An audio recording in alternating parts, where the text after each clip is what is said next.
Hi. Hey. Hello.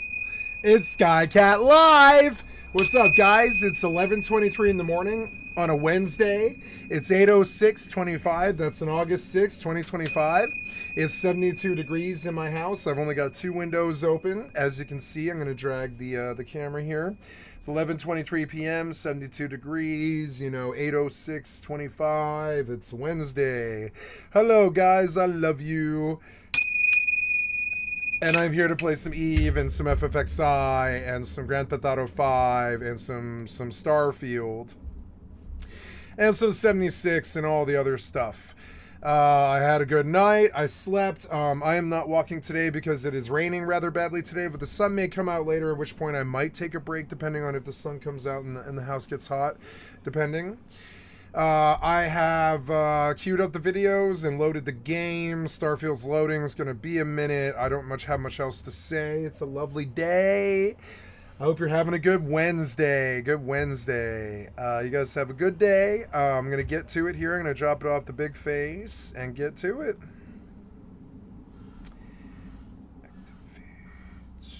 There we go.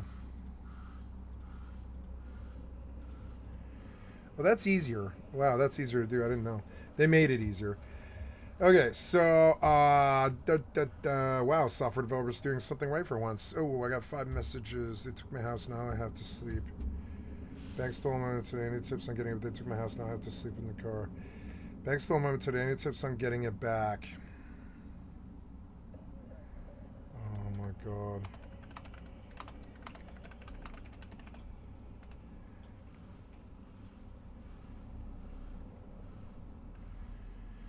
Fighting a bank is like fighting a city hall.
There, I said what I meant to say. It's hard, my friend code.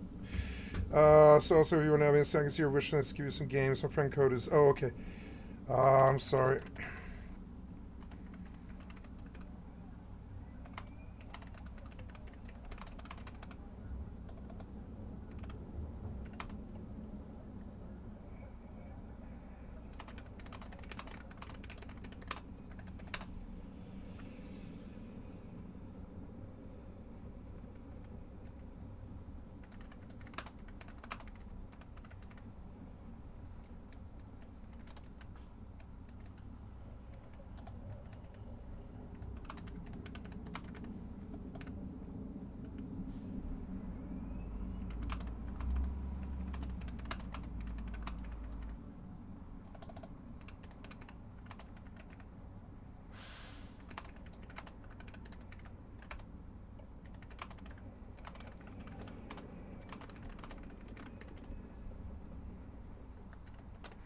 There we go. I responded to people who are sending me messages on my stream. 5, 10, 15, 90. Ooh, look, 225K. 225K. Oh, yeah, 225K. I don't need gifts, just your friendship. That's enough. I was honest about it. I don't have any friends online anymore. It scares the hell out of me. I mean, it's not some dismiss. It's this fear. It's a fear. People online fucking scare me. The experience of late has not been positive, and so everybody scares me. I don't want to be friends with anybody online again. I don't, you know. I like my real life connections. I'm good with those. I can be friends and acquaintances with pen pals and friends and such online, but it's got to remain like that. Being in the public's eye, and I'm so sorry, number two. I hate how cold falling down to the streets and, you know, losing so many friends and dealing with so many addictions and stuff, it turns you into this cold-hearted machine that like runs on gasoline, who immediately throws up the hand anytime anybody tries to get in at all. And I can quote song lyrics, and I am quoting song lyrics, right? And all my mental armor drags me down. That's Gavin Rossdale from Bush, and you know, and every day is exactly the same, and I don't, you know, and I don't, and that's Nine Inch Nails, and I don't really do commitment anymore. It scares the fuck out of me. Even friends. I have best friends who I've had since I was 13 years old, who I have not paid the commitment to them. I've seen my best friend. I've seen my best friend who I've known since I was 13, you know.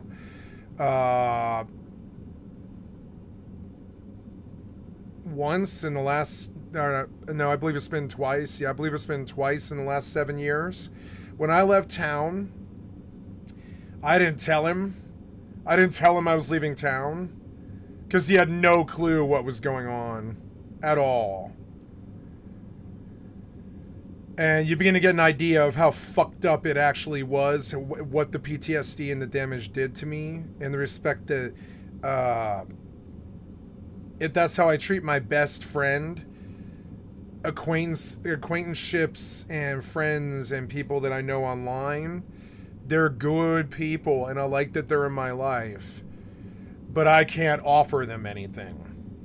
I just went to see my mother, and I give her anything she needs whenever.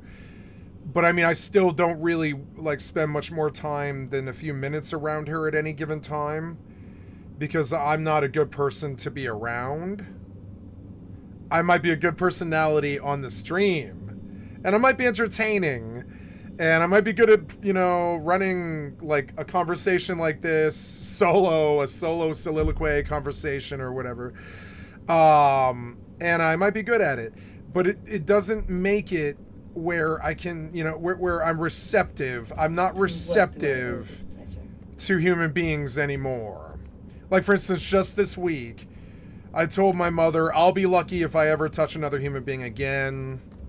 Not because I want it to be that way, but because I just don't like humans.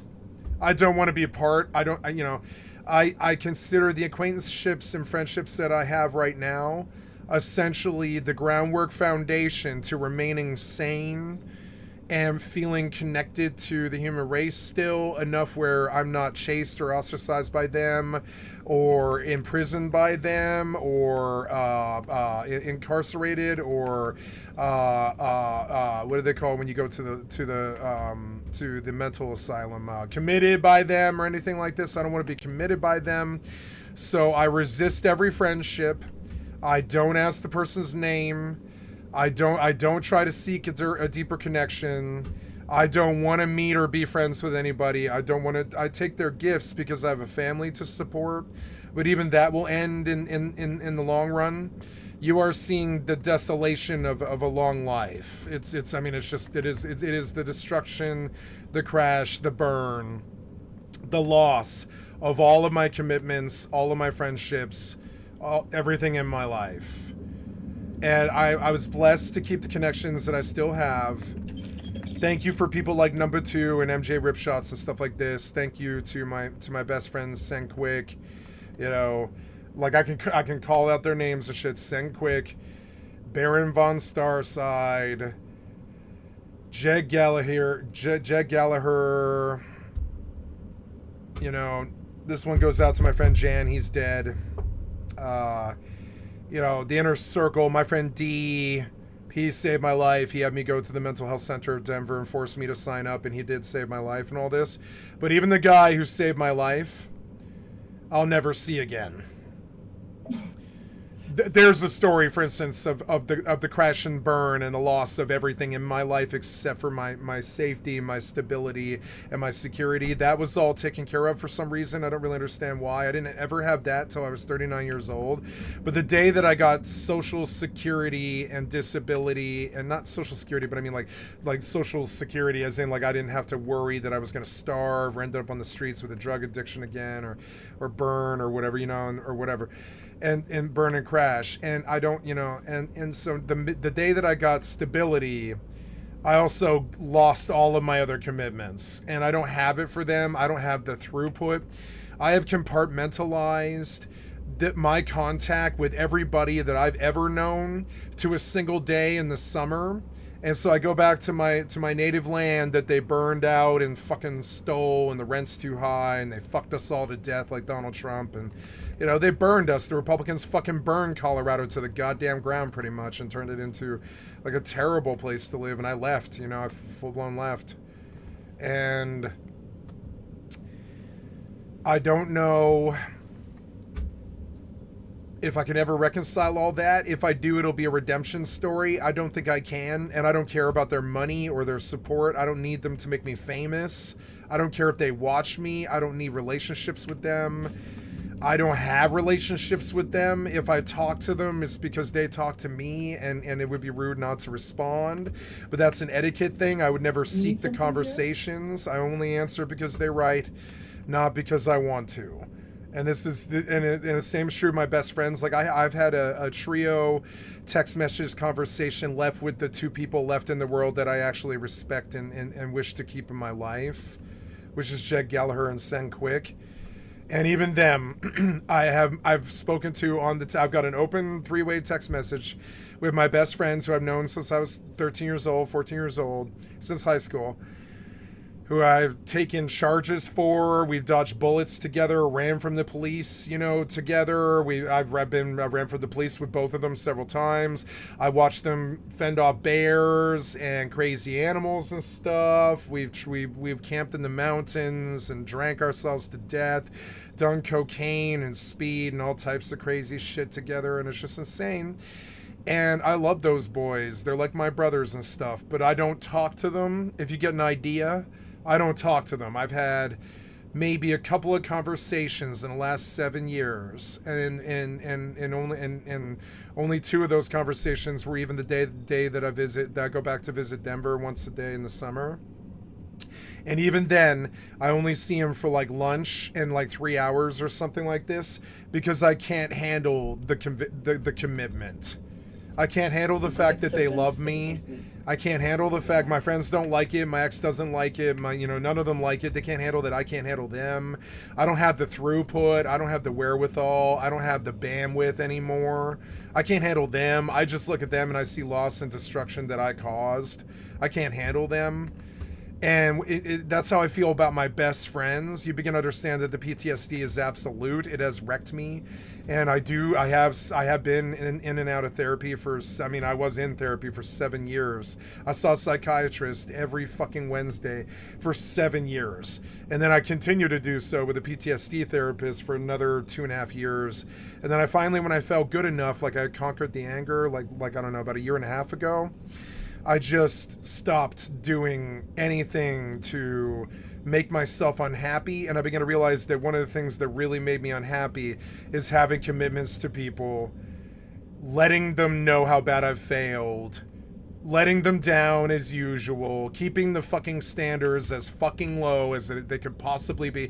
Hey, I'm the methed out tweaker, king of tweakers that fucked out in the fucking motel room with the strippers, and fell down to the streets and sold heroin and fucking methamphetamine to the fucking streets and shit. Fell from grace, lost all his friends, everything like this, and after a while, you can forgive yourself. It's been 7 years and I've forgiven myself, but I don't want the commitments. I see gifts as the commitments number 2, and I'm terribly sorry. I don't want the commitments, and I hope that isn't some insult to you. I'm hoping this reaches you. I don't know if it does or doesn't, but I'm gonna publish it in hopes it does reach you someday. Oh, the opening soliloquy, I hope it does reach you. But I can't take gifts. I can't take the friendships. I know that people want to show me that not all of humanity is fucked up, because they do this for me all the time, and I know it is something that I have internalized, and I believe it every time that they offer. I'm like, mankind really isn't fucked up, are they? And I know deep down that it's this weird fucking damage that I've got, but I mean, it is damaged goods. It's like how a woman would put it. I'm damaged goods. I've been abused. I've been destroyed by the system. The cops have beaten me. I've been victim of brutality. I've fucked up shit. I've had broken bones tossed in the paddy wagon problems and all this terrible shit. I've had Guantanamo Bay torture, against me when I was in jail, when I was being busted. I woke up in hospital jails in my lifetime. I've been in a coma in my lifetime. I've been fucked up. I have brain damage and all of that stuff.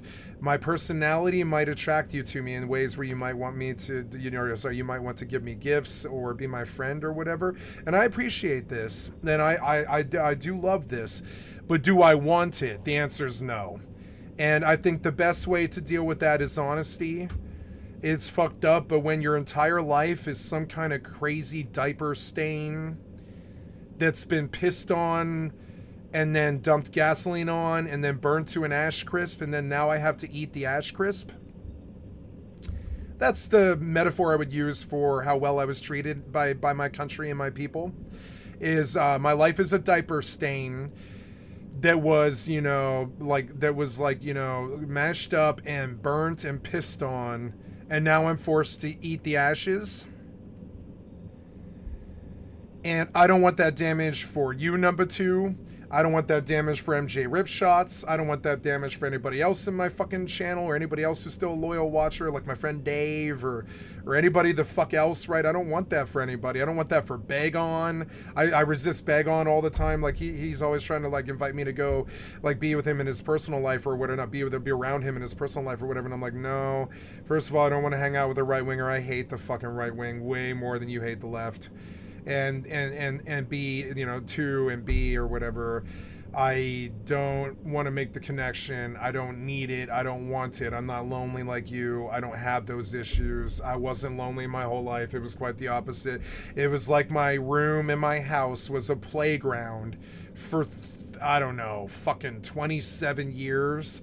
And now I don't want more people. I like the silence. I like the fact that my cat's quiet and she's in the bedroom right now because she knows I'm being loud, and everybody stays the fuck away from me.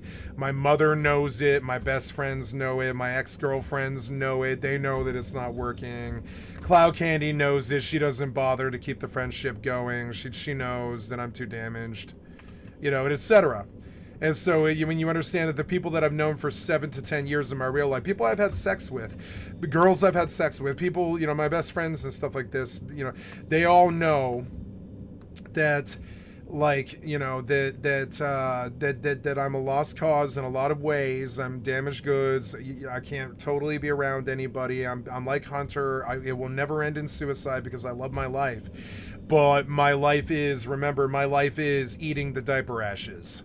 That's what my life is, you know. It's fucking fucked up now. It's been like that. As MJ tells me a story about falling down to the streets or losing it to the bank, I'm like, well, buddy, I've been there before like 7 times, and I've lived in my car. Everybody's lived in their fucking car before. Everybody falls down to the streets. Even my mother, who was always middle class, fell down to the streets several times in her life. Everybody falls down to the streets. Everybody hurts sometimes. That's like a Beck quote. Everybody's got to hurt sometimes. But I know that it'll be okay if you're true to yourself, if you know what your limits are, if you know what your barriers are, if you know what your foundations and boundaries are. You can do okay as a person if you keep your safe space. Like, this spaceship is a safe space. I deal with my friendships and my people through a screen. I give them a little bit of my free time 1 day a year if they want it, and most of them don't. And so understand, I have, you know, everybody I ever met I stole from.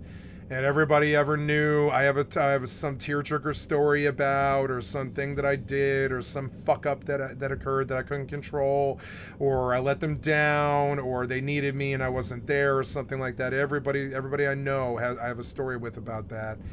And so eventually I was just like, I don't want the human race. I don't want the damage from the commitment. I don't want to feel sorry because I'm their friend. I don't want to be the trouble that travels in threes. I don't think anybody likes my music. I don't think anybody truly likes my personality. I don't think anybody truly likes how I game. I don't think anybody likes how I live my lifestyle. I don't think anybody truly likes me. Now, they might be entertained by me, but I don't think anybody truly likes me. I think people love me, but I don't think they like me. And so that's the problem. And it is that is a self, therapists talk to me about all this time. You could call it, my ex-girlfriend, she had terrible imposter syndrome, but it's not that I have imposter syndrome. It's that I've got persecution syndrome. I believe all of these friendships, all of these strings, all of these commitments, all of these people, all of these best friends, all of these people that I talk to, my friends, my family, they aren't out to persecute me, but if I remain in their lives, I will be persecuted, as had happened. The minute that I cut them all out of my life and I reduce down to the smallest, fraction of a commitment that I possibly could out of the human fucking race, I don't pay my bills. Somebody else does that. I don't deal with doctors. I mean, I deal with doctors when I have to go see them, but I don't deal with talking to them or organizing, appointments or anything like that. Somebody else does that. I have a health proxy because I'm a disability with the government. I've got holes in my brain. I've got an old concussion problem from smacking my head into the pavement, and all these other fucking things. I got brain damage like Nasomi, who runs the FFXI server. I've got terrible brain damage like that. You know, I used to think that was funny. I used to think it was funny that Nasomi had brain damage for some reason. I was like, oh, this main dev who runs an FFXI private server is so fucking awesome. It sucks that his brain doesn't function enough to deal with other human beings. But he used to tell us, he used to tell us on the stream, I was in the army. I had a terrible injury, I got shot, and there was a terrible thing that happened, and my brain just doesn't have the fucking capacity to maintain conversations with human beings or to remember what they tell me. I've got brain damage. My memory's not too good. I remember Nasomi saying that on his streams, and I was like, oh man, that must suck so bad. And I was like, oh, I'm so glad I'm not like that. And I kind of laughed at him a little bit. Now I'm like that. No, probably because I laughed at him, frankly. And now I'm like that. And so I know what my limits are. Like when I go to see my mother, I have to leave the room after, I'd say the max I can probably do is about an hour and 15 minutes. but most times I leave the room after 10 minutes if I can, because no one can actually stand me. They can't stand how I talk. They can't stand that I view myself as equal to them.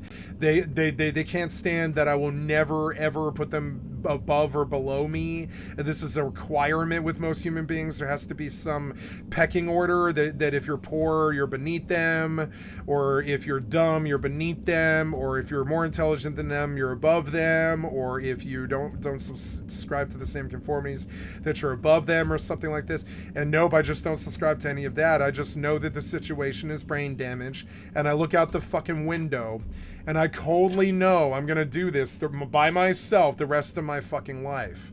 And I say this to you guys very, very clearly, and very, very, very succinctly, and very, very, very, you know, like with no hiding, no duplicity, no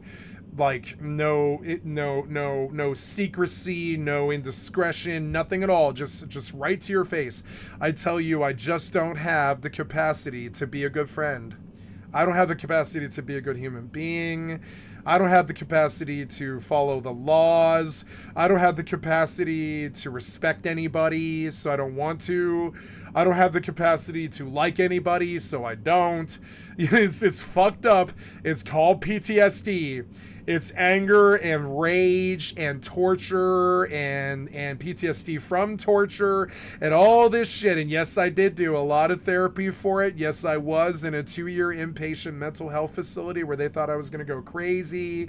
Like, I did wage war against the government. I used to threaten to blow their fucking buildings up right to their judges' faces and stuff like this for what they had done to me.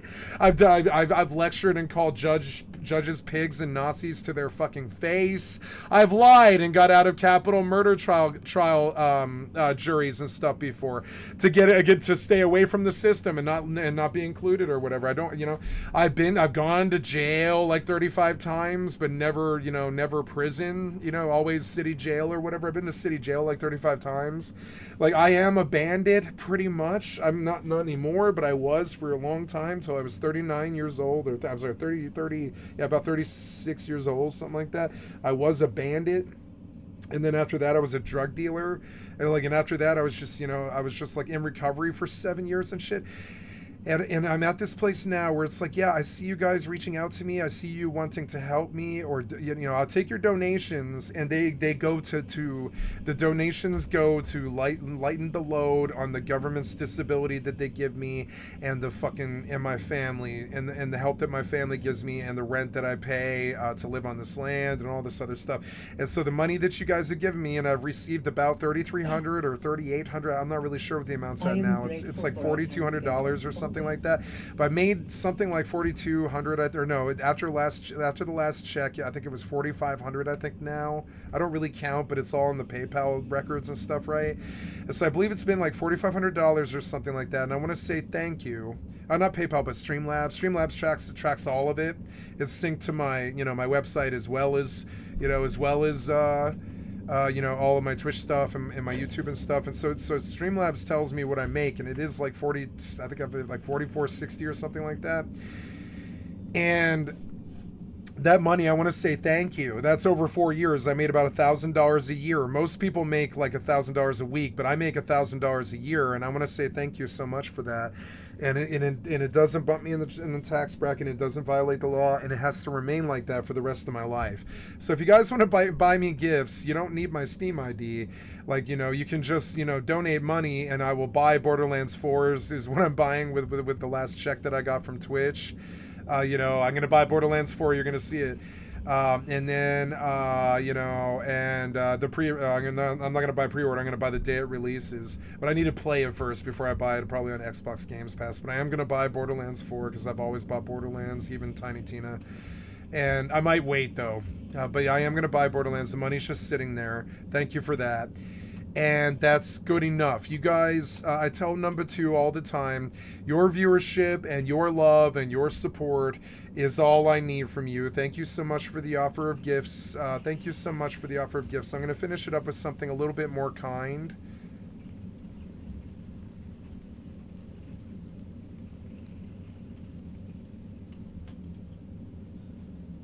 Don't mean to push you away.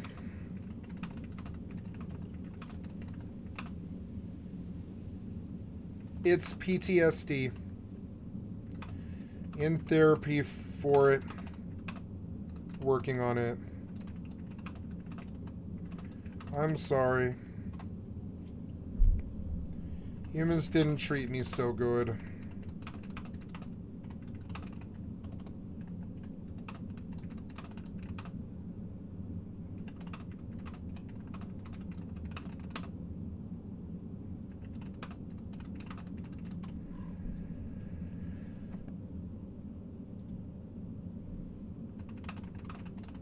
You're the best, you know, and I mean, it's dismissive, but I mean, I don't know how else to do it. It's an honest answer to the person. They offer some kindness, and I turn them down. I've turned down all the kindness, everything but disability, and that wasn't my idea. So like, my mother begged me to take it. I was like, I don't want, you know, help from the government. I don't like the government and stuff. And she was like, no, you need the help. You need the help. You're crazy, you know. And she's right. So. Kill the Edgar Captain on Hyla 8E. I'm going to turn on the music now to Starfield. You can see that even that little bit of correspondence to the wonderful people who support me in my stream, that little bit of correspondence pains me. Do you see it? It like hurts to the point where it maybe draws tears. You can see that I have PTSD and I can't handle it. I tried it. Even recently in the last 5 years, I tried to do the most 2 serious LTRs I've ever done in my lifetime, and I failed at those because I can't even let them in. Eventually, I wrote them off too. Like, I wrote the love of my life off. I told her, don't ever speak to me again. You know, and it gives you an example of. If that's what I'm doing to the love of my life, you can see how much of a miracle it is, and I'm even able to keep friendships like number 2 in my life, you know? Thank God. And that's all I have to say about this. It's enough of a bummer as it is. Thank you so much, guys. I love you guys. So we're moving on. I had thoughts on the current government and merchant censorship by the other Frost. We're gonna do Crime is Legal in New Jersey by Legal Eagle. I replaced myself with AI for no, I'm not gonna do that. Luigi Mangione wins legal victory. Todd Howard is walking back his Fallout 5 statements from Luke Stevens. Jimmy the Giant has a brand new from 3 hours ago. How U.S. propaganda fried your brain. That's gonna be real good. Let's go, Jimmy the Giant.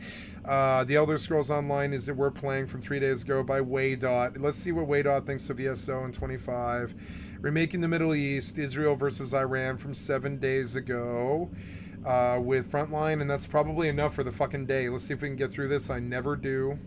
Let's go on Grand Theft Auto. Grand Theft Auto crashed, apparently. It just never loaded, I guess. We'll try again.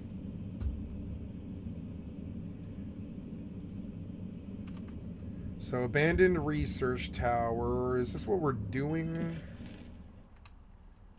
Abandoned Research Tower. Yes, that's what we're doing. We will go out the hatch. Oh no, yeah, go out. Go. This region is not suited for biological life forms. It does not possess the resources required for your survival. 1. What is my 1 key? 1. Oh, 1? Yeah, 1. What is 1? What is 1 supposed to be? I don't remember. It should be blend. Blend should be. Oh no, blend. Okay, blend needs to be on Q. Oh no. Oh yeah. No. Blend is 2.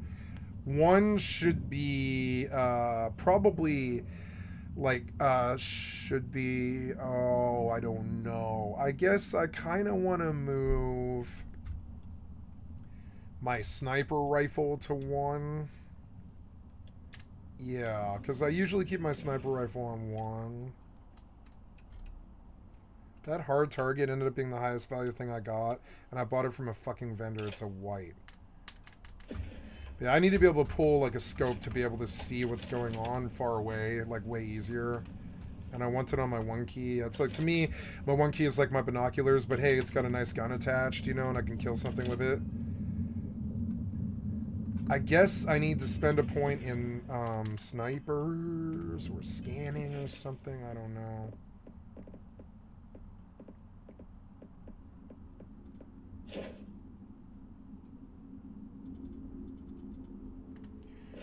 I don't have any skill points anyways.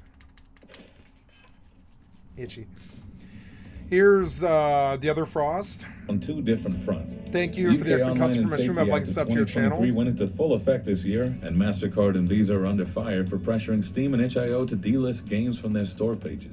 In their own words, the UK Online Safety Act of 2023 is a new set of laws that protects children and adults online. Protects them online from what? Sexy terrorists. Wait, sex and terrorists. The illegal content duties are not just about removing existing illegal content, they are also about stopping it from appearing at all. But before getting into the list and details, I do have to take an aside to say that I, personally, for the most part, don't much care for the Think of the Children wrapper that gets used to push surveillance and moderation laws.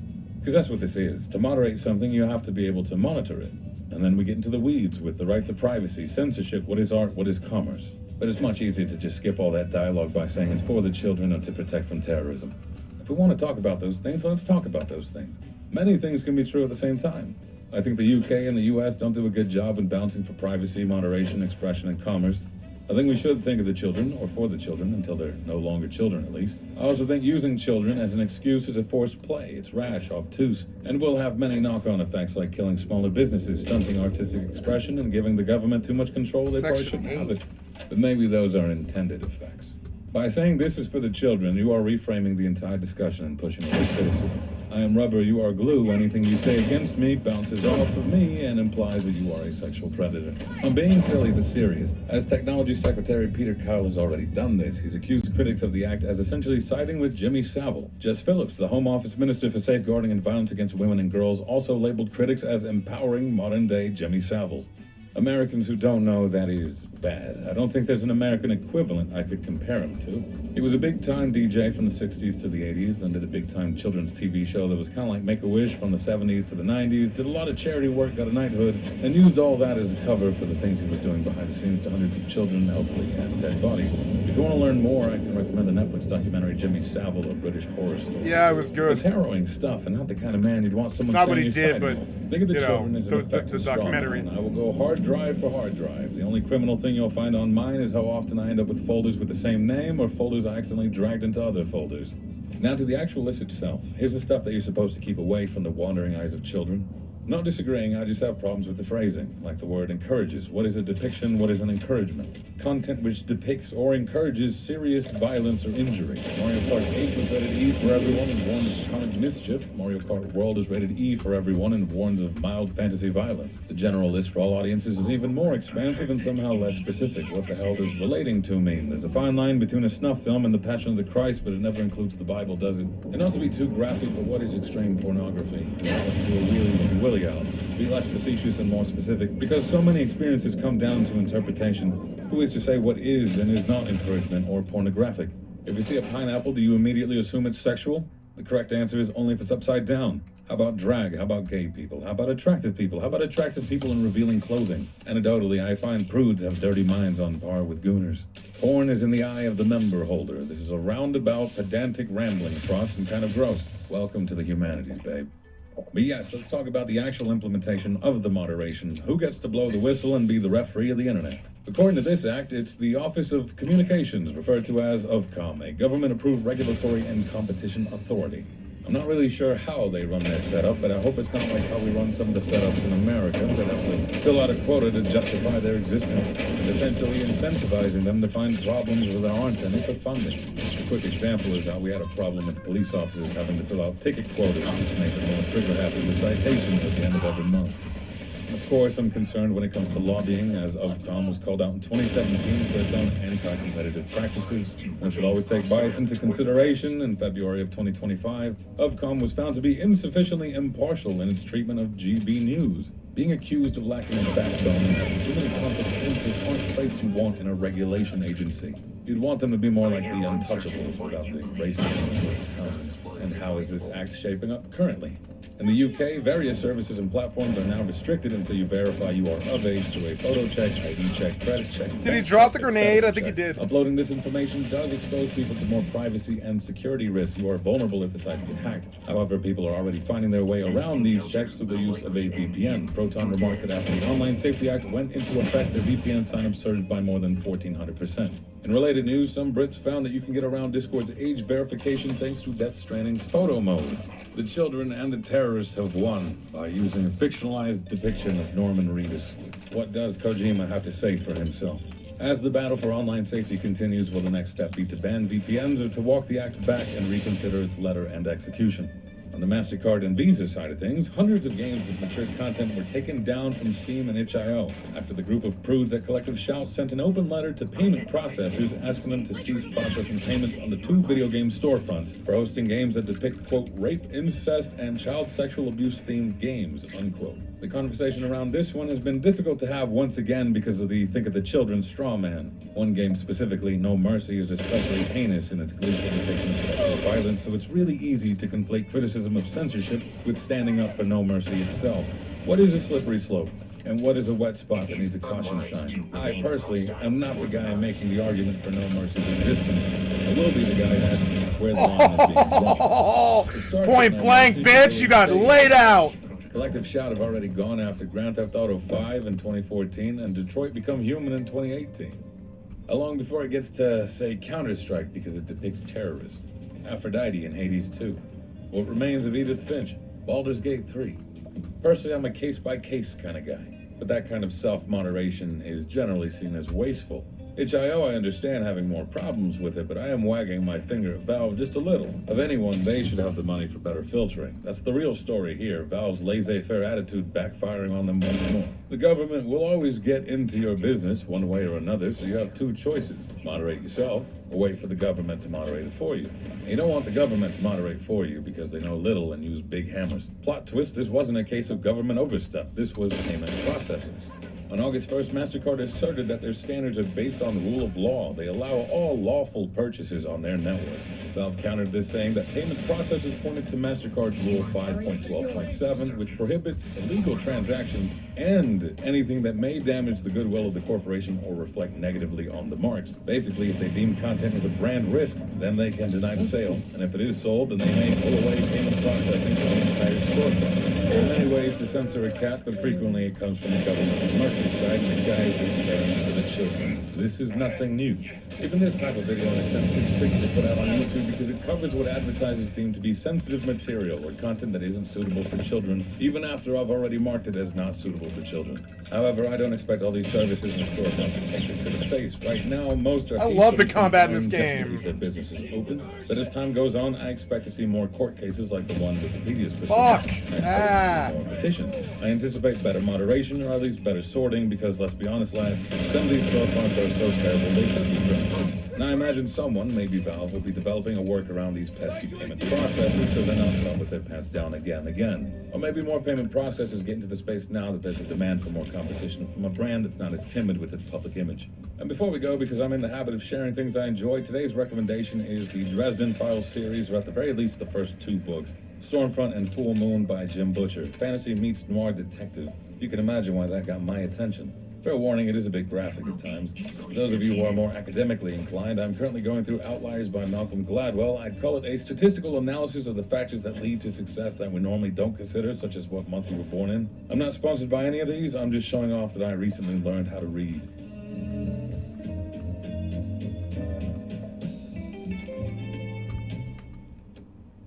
Who gets to decide who prosecutes federal crimes in New Jersey?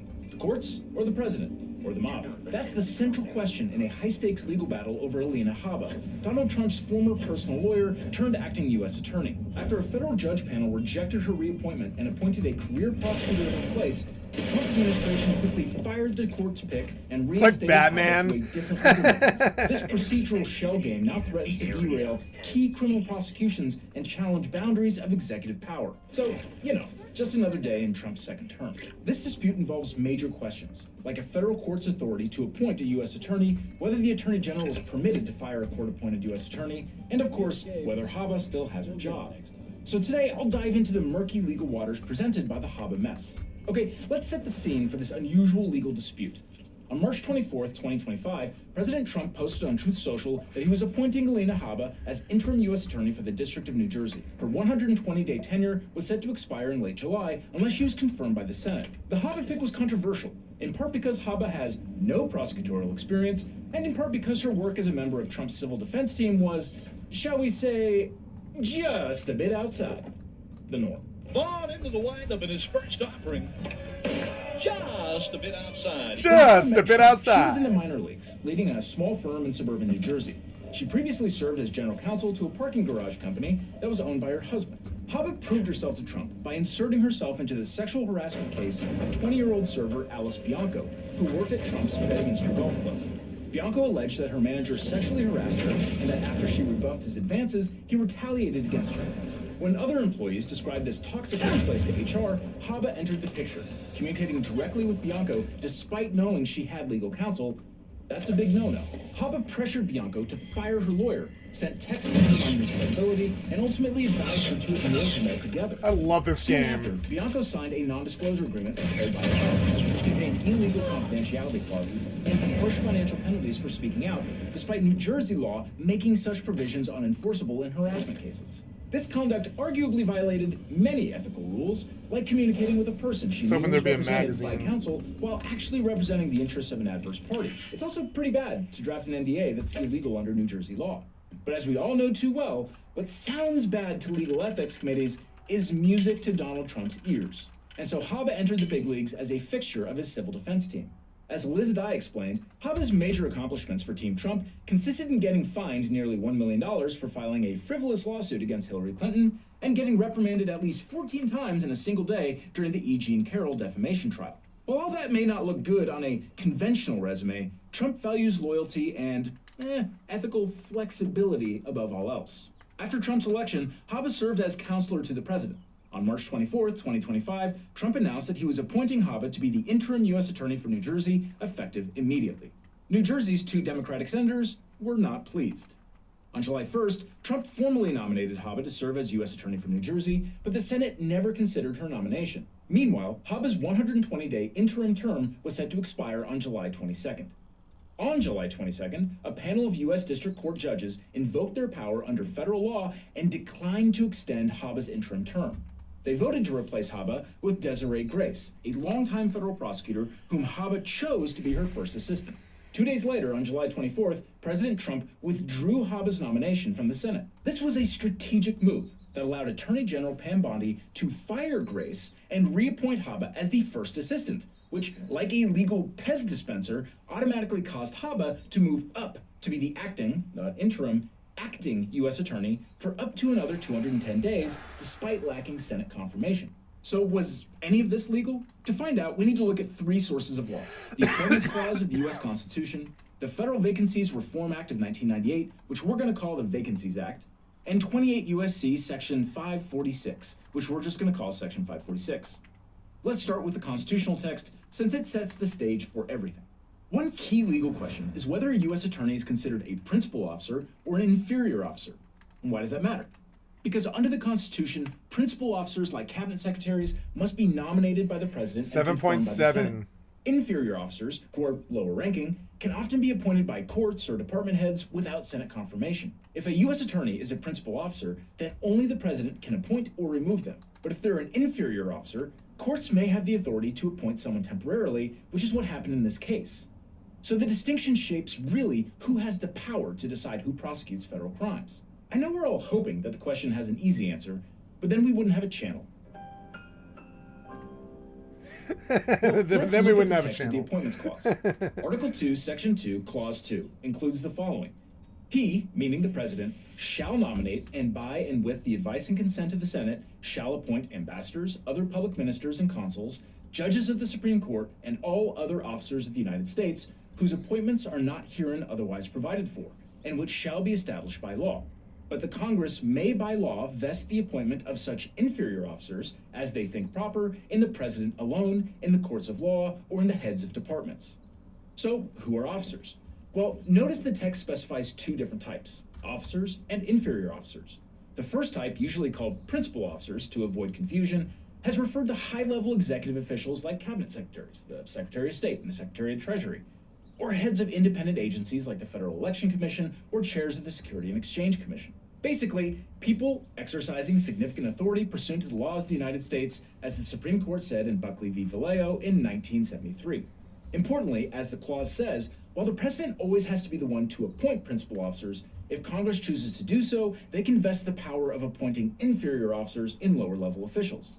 Inferior officers aren't defined or delineated from principal officers by any specific criteria in the constitutional text.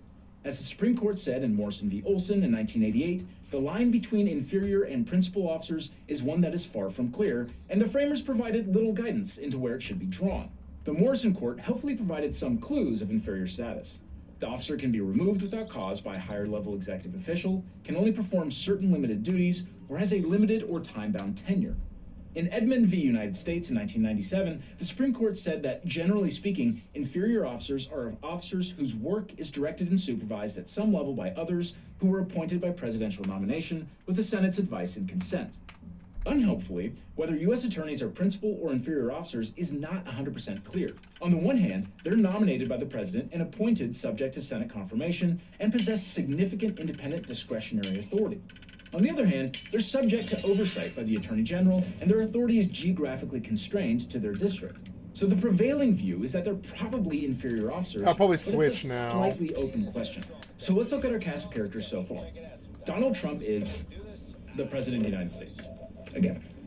Alina Habba is, well, actually, we'll get there, his nominee for U.S. Attorney for the District of New Jersey. Here's two senators, Cory Booker and Andy Kim, who want Trump to pick someone else, and so aren't exactly rushing to vote to confirm because they're concerned she's an unqualified hack.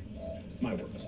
Who does not meet the standard to be a U.S. Attorney, and who, in her short tenure as an interim U.S. Attorney, has degraded the office and pursued frivolous and politically motivated prosecutions. Booker and Kim's words. To zoom out just a little bit further, note that it's standard practice for U.S. attorneys appointed by one president to resign their posts if the president from a different party is elected. That's what happened after Joe Biden's loss last November. His appointee for the U.S. Attorney for New Jersey, Philip Selinger, submitted his resignation on December 8, 2024. This left the office vacant. And that's where the second piece of law comes from. 28 U.S.C. Section 546, which deals with vacancies specifically in U.S. attorneys' offices and nowhere else. Section 546 empowers the Attorney General to appoint an interim U.S. attorney when the office is vacant. Now, despite the fact that the political and legal maneuvering brought prosecutions to a halt, this story was dramatically underreported. Taking a look at these specific stories, you see a fascinating breakdown of how attitudes across political divides are rapidly changing. Now, there were only 87 reports about Alina Habba being reinstated as U.S. Attorney for New Jersey, with 33% of the coverage coming from the left, 40% from the center, and only 25% from the right. On the left, sources mostly frame the story as Habba coming back through a shady or illegal move. On the right, sources largely highlighted the administration not backing down and framed it as a generic power struggle with no recognition of what the law actually allows. Now, the headlines and coverage vary greatly depending on the source, which is exactly why I love today's sponsor, Ground News. Legal eaglets get 40% off a Ground News Vantage subscription. You can just scan the QR code on screen or click on the link in the description to claim your discount. The Nobel Peace Center called Ground News, quote, an excellent way to stay informed, avoid echo chambers, and expand your point of view. And I couldn't agree more. They've been a long-time supporter of this channel and of independent journalism at large, so please consider checking them out. Ground News gathers related articles from around the world and across the political spectrum, so you can see the bias in their coverage. Every story comes with a quick visual breakdown of the political bias factor on the ownership of sources reporting, all backed by ratings from 3 independent news monitoring organizations. And one of my favorite parts is their bias comparison feature, which highlights specific differences in reporting across the political spectrum. I also love their blind spot feature, which shows you stories that are underreported by either side of the political spectrum. For example, we've seen a lot of stories about Jeffrey Epstein, and there are a lot of blind spots. Like the story about 63% of registered voters disapproving of Trump's handling of the Epstein files, which was largely ignored by left-leaning media. Or this blind spot, Trump announcing we will forever call this, quote, the Epstein hoax, a story that got less than 10% of right-leaning sources reporting, suggesting an unwillingness to buy into the idea. Now, these gaps in coverage are exactly why Ground News is my favorite way to stay informed. And just a repeat, Legal Eaglets get 40% off the Ground News Vantage subscription. You can scan the code on screen or click on the link in the description to start your subscription today. You'll get unlimited access to every feature, including the Bias Insight tool and the Blind Spot feed. And by subscribing, you'll also be supporting an independent platform that's trying to make the media landscape more transparent and balanced. So scan the QR code or click the link below, or I'll see you in court.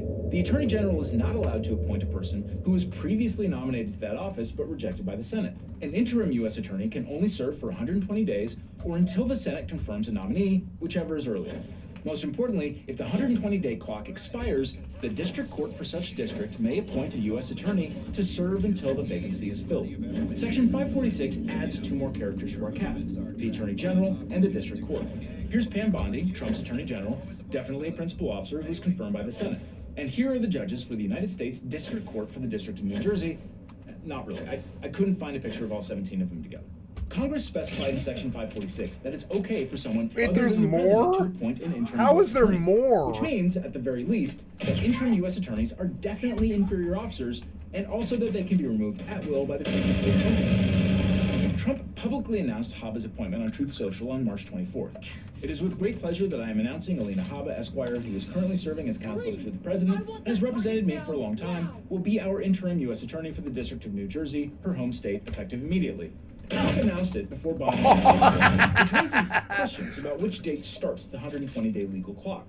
Under Section 546, it would seem that Trump can't appoint an interim U.S. attorney, since in the law itself, Congress vested that power in the Attorney General.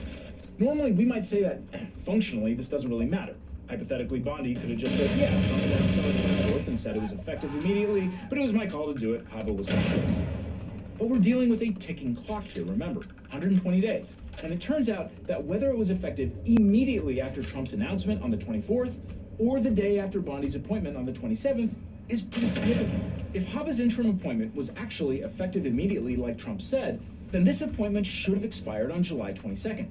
But if Bondi's order, which specified Haba's appointment would begin the following day on March 28th, was the true effective date, then the interim appointment expiration would be July 25th. This matters. In either case, soon after her interim appointment, Haba handpicked a first assistant to serve as her deputy, Desiree Grace, a career civil servant who'd been serving the U.S. Attorney's Office for New Jersey since 2016. On July 22nd, Haba's 120-day term apparently expired. And so under Section 546, the judges in New Jersey's federal district court exercise their prerogative to appoint a United States attorney to serve until a vacancy is filled. This wasn't really a surprise. According to the New York Times, in a staff meeting a little over a week prior, Haba acknowledged that she was unlikely to be appointed by the judges and offered an emotional, preemptive farewell. And she was right.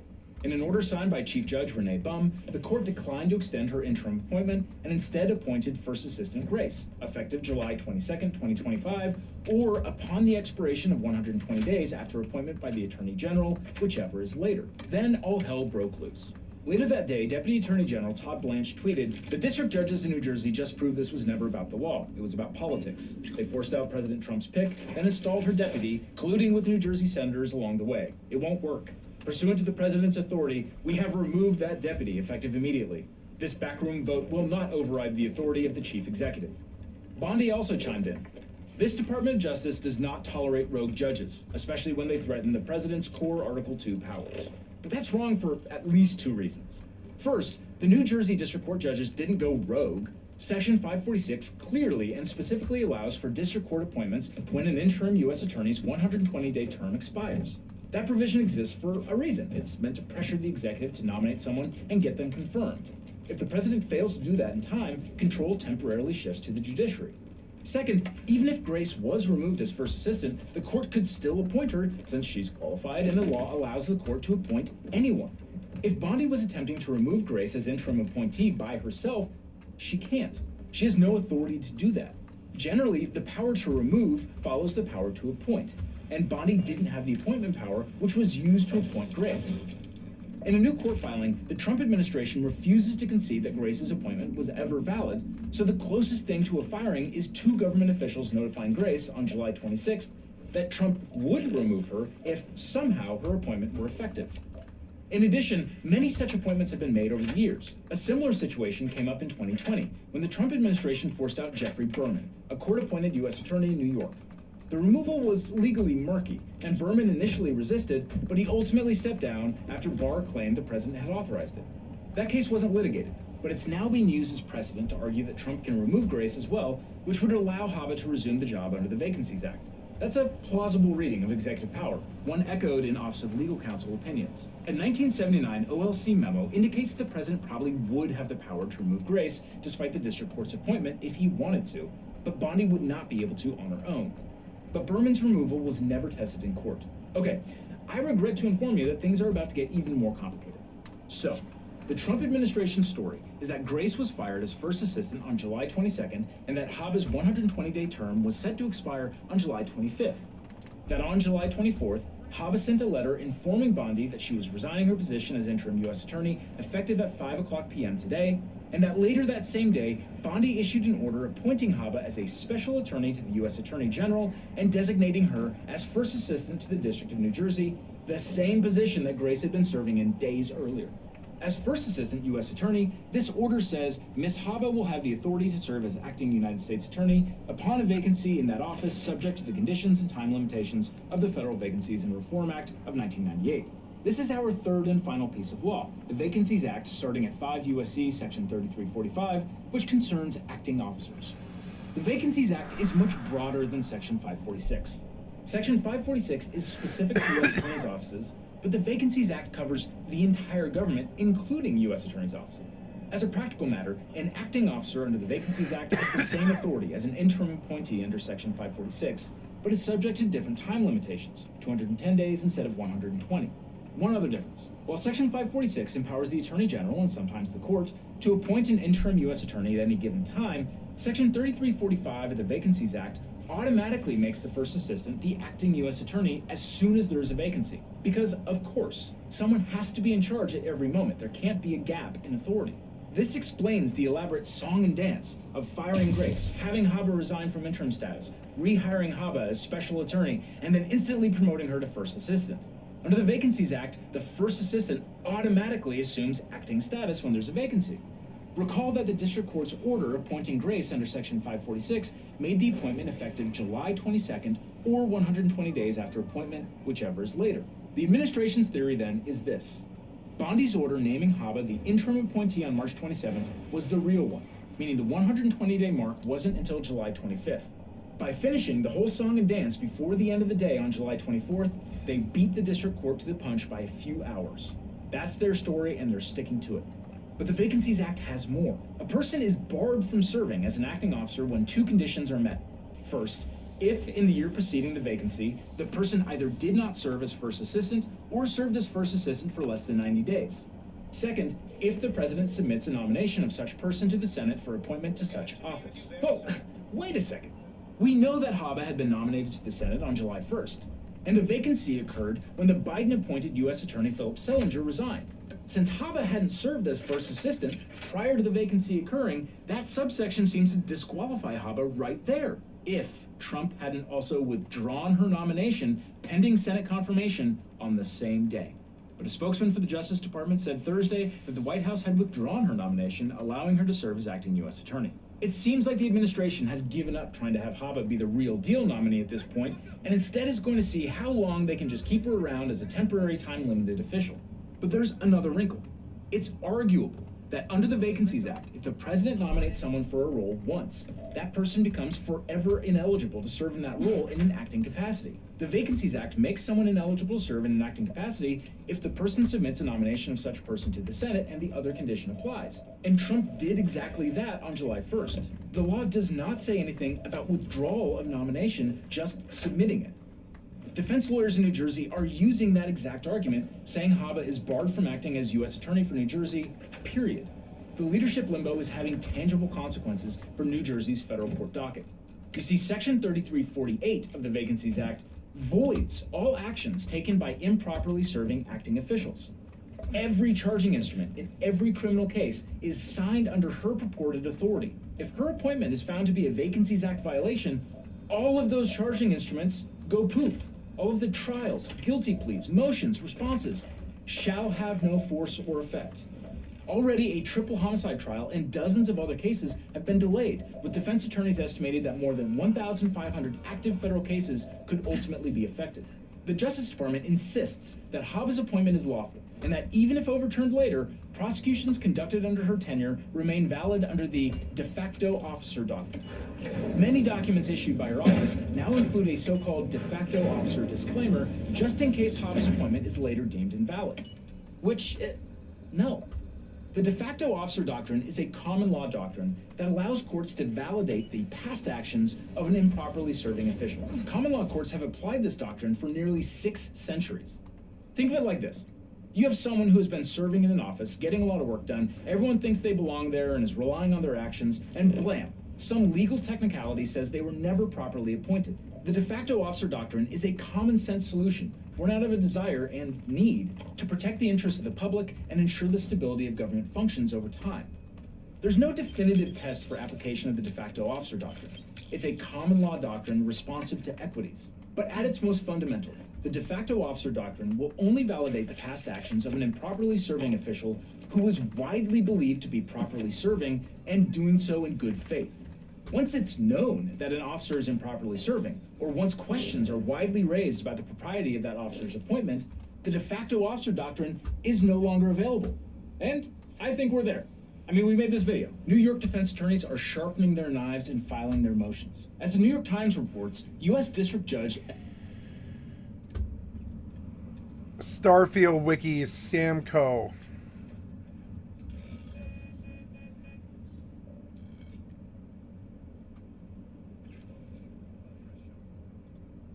So Koriko can accompany you on your thing.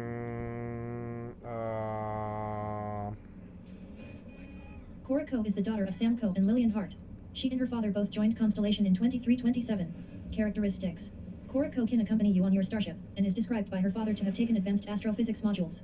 Cora has a love of reading classic Earth novels, unprompted dialogue including requests for you to bring back a copy of Great Expectations, and a plea to her father, Samco, to have her book allowance expanded. She also asks specifically for a brief history of time.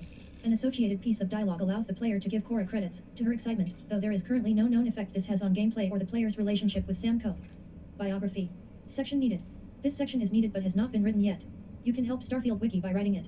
Cora has been speaking to her mother, Lillian Hart, without her father's knowledge for a couple of years. Cora was the one who initiated contact, convincing Lillian to join a book club with her.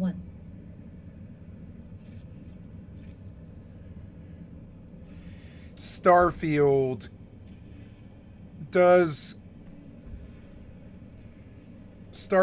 Cora Co give you XP for books?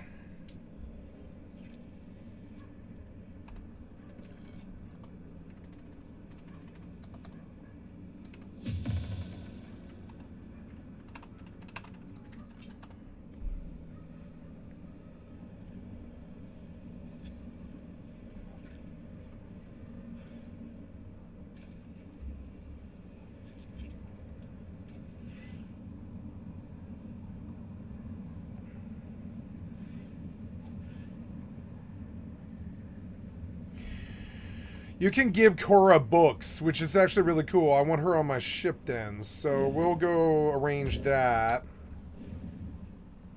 No, this isn't what I wanted. I wanted der, and then der, and then, yep, and then F, and then crew. And I want Samco on the ship. I want you assigned on the Varun Prophecy. Varun Prophecy should be Andreja. Who else is on the Varun Prophecy? It's Rosie Tannehill. Oh yeah, she's my doctor. Andreja, and then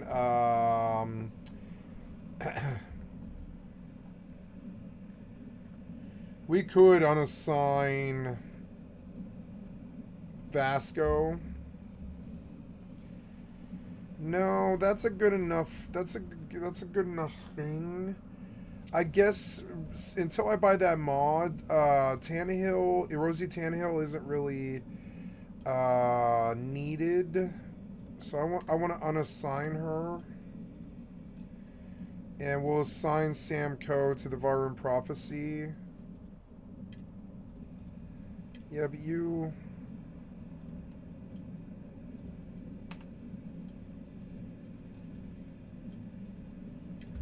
There we are. Now Samco and his daughter will be on my ship. and that way I can sell her books every time I come back from like a dungeon. I can trade her books that I pick up, which is awesome. And then she gives you XP. So if I pick up like 30 books, she gives you like 60 XP, which is not that much, but it's not that little either. If you do it over and over again, it starts being levels. And so yeah, I mean, like, yeah, so like I think that's actually really cool that you can trade books to the kid.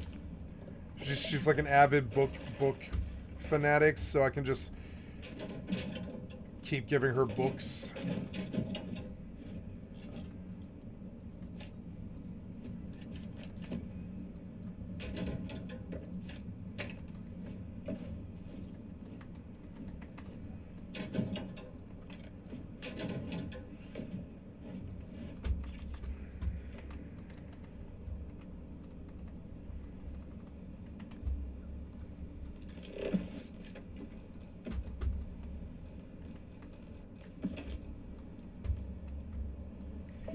This place is so fucking big.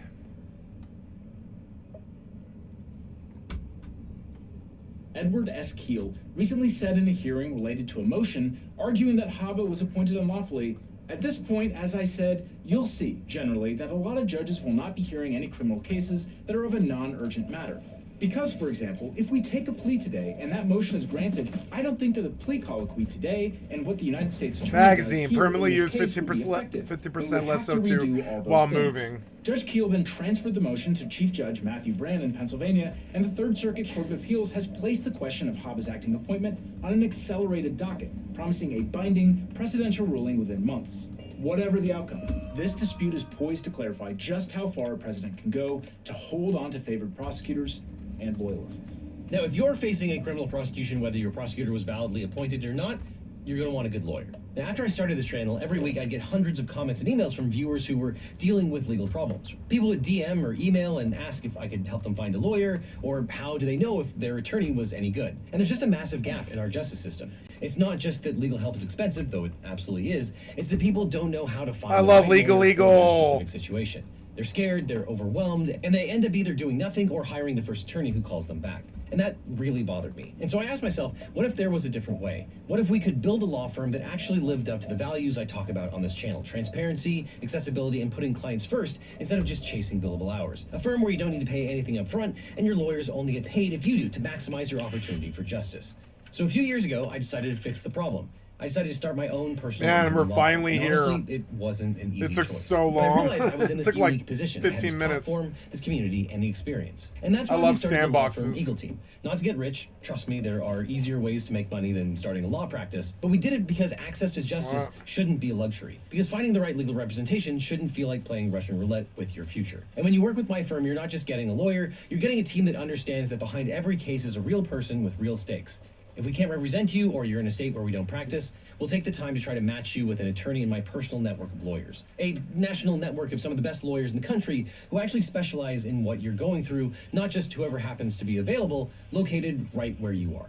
So if you're dealing with a personal injury, a car crash, a data breach, sexual harassment, or a social security or workers' comp issue, give us a call at the number on screen or click on the link below. I can't represent everyone who watches this channel, I wish I could, but what I can do is make sure that when you need legal help, you have somewhere to turn to that you can trust. So whether it's me handling your case or the incredible attorneys we've partnered with, you'll get the same principles of honesty and education that we bring to every video. So if you're dealing with a legal issue and you're not sure where to start, check out the link in the description. Let's have a conversation about how we can help you find not just a lawyer, but the right lawyer for your situation. Because at the end of the day, that's what this is all about. Making sure that when life gets complicated, you don't have to face it alone. Which is why, if you need a lawyer, you don't just need a legal team, you need the Eagle.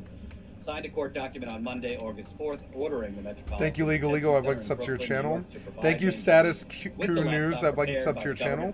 Pretty basic. It shouldn't have taken this long. I mean, basically 9 months after Mangione allegedly murdered Brian Thompson. Hey, it's Jordan with Status Coup. This is Ashley with Status Coup. On the ground. In Philadelphia. Flint, Michigan. East Palestine, Ohio. Please support the leading independent news outlet on the ground, covering what the corporate media covers up. Hey, it's Jordan with Status Coup. Luigi Mangione, the alleged shooter of United Healthcare CEO Brian Thompson, has scored a legal victory. A federal judge has granted Mangione access to a laptop to use while incarcerated awaiting trial to help participate in his defense. Meanwhile, United Healthcare is basically apologizing to its investors for spending a little too much money on healthcare. The for-profit, predatory, murderous health insurance system. Let's start with Mangione. This was a letter that his attorneys sent to the judge. 73, August 1st, 27, so a few days 38. ago. We write on behalf of our client, Luigi Mangione, who's facing the death penalty in the above referenced case. To date, the government has provided counsel with nearly 7 terabytes of discovery. That's a lot, including body-worn camera footage and other videos. To adequately prepare for trial and assist in his own defense, Mangione requires access to his discovery on a laptop at the Metropolitan 73, Detention Center. 27, Accordingly, counsel 38. will provide a laptop to an outside vendor who will disable the laptop's connections to the internet, printers, and wireless networks in compliance with MDC's regulations. The laptop will then be provided to the government to upload all non-sensitive discovery before the laptop is sent to the MDC. With the consent of the government, counsel respectfully requests that the court direct the MDC to provide Mangione with a laptop prepared for him by the government. In addition, given the volume of discovery, we request that the court also direct MDC to allow Mangione access to the laptop 7 days a week from 8 a.m. to 4 p.m., consistent with the way MDC allows other inmates access to their discovery laptops. To be clear, this was not the first request that Mangione and his attorneys have made for access to a laptop, and New York District Attorney Alvin Bragg and his team have fought against him being able to obtain a laptop, claiming it would somehow endanger potential witnesses, which obviously doesn't make any sense. So a judge has granted this request.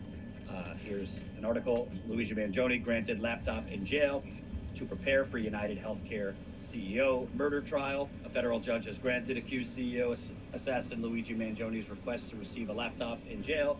Us Weekly can exclusively reveal U.S. District Judge Margaret M. Garnett signed a court document on Monday, August 4th, ordering the Metropolitan Detention Center in Brooklyn, New York, to provide Mangione with the laptop prepared by the government with access to it 7 days a week from 8 a.m. to 4 p.m. Garnett's approval comes 3 days after Mangione's lawyers wrote her a letter seeking a personal computer, which I just read from. The attorneys, Karen Friedman Agnifilo, Mark Agnifilo, and Jacob Kaplan, noted in their Friday, August 2nd letter that they would disable the laptop from internet access. So this is pretty basic. It shouldn't have taken this long. I mean, basically 9 months after Mangione allegedly murdered Brian Thompson. To be clear, in terms of the court cases, there's the New York murder case, there's the federal murder case where the death penalty is on the table, and then you have the Pennsylvania case. The New York case, that has its next hearing on September 16th, so a little over a month from now. So it doesn't really give I mean, obviously his lawyers have been going through the discovery for a while, but it only gives Mangione himself a little over a month to go through all of the discovery and help prepare and participate in his defense, which in America, a defendant is permitted to participate in their defense. So not a lot of time, and for you computer nerds, 7 terabytes is a lot. It's a lot. That's a big data file. So Mangione will have that access. I wouldn't just assume it will go undeterred and there will be no issues with it. We know that there's been a lot of abnormal extrajudicial things going on with Mangione's case, including the New York prosecutors accidentally eavesdropping on Mangione's My God, the place just keeps private going. calls with his attorneys. There's been other significantly abnormal, I think potentially illegal things that went on. I reported a few weeks ago that the prosecutors, I think we're good now. We got the somehow, magazine. I think that's what matters. the healthcare company and came up with a fake court date to get access to Mangione's full medical records, violating HIPAA, which is the gold standard of medical privacy laws. So just because the judge has granted it doesn't mean there might not be some funny business in terms of how freely they provide that laptop. according to the court order. So that's what's going on there. In terms of Mangione, obviously, you know, the trials are not expected to begin until early 2026, but there are preliminary pre-trial court hearings. So we will continue to follow up on that, but obviously it's good news that he will have access to a laptop for those who support his right to a fair trial. I want to also get into United Healthcare, because the fact that this is written as like just a casual news article kind of shows you the sickness and the problems with the predatory for-profit health insurance industry. So, United Healthcare to exit certain Medicare Advantage markets as costs balloon, impacting 600,000 enrollees. And we've reported on the alleged fraud.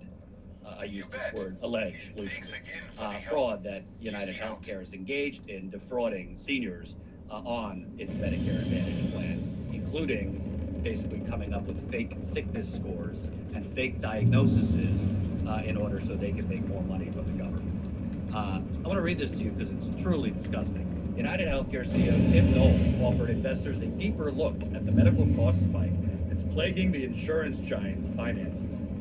They said during the company's earnings call Tuesday morning, this was last week, that pricing assumptions set by the company, quote, were well short of actual medical costs in 2025. United Healthcare's current outlook, he said, instead reflects an additional $6.5 billion in medical costs, with more than half, or about $3.6 billion, coming from its Medicare plans.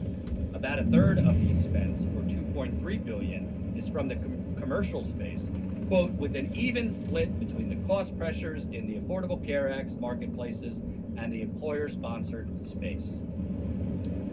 Quote, this is the best part. We know these are serious challenges, he said. We are humbled by them and will carry that sense of humility more deeply into our culture. But we also believe we could resolve our current issues and recapture our earnings growth potentials. Translated, please accept our sincerest apologies, our shareholders and investors. We underestimated the cost if we were to actually provide health care to the people that pay exorbitant, insane co-insurance, co-pays, and beyond. We provided too much care, and thus our cost ballooned, therefore shrinking your return.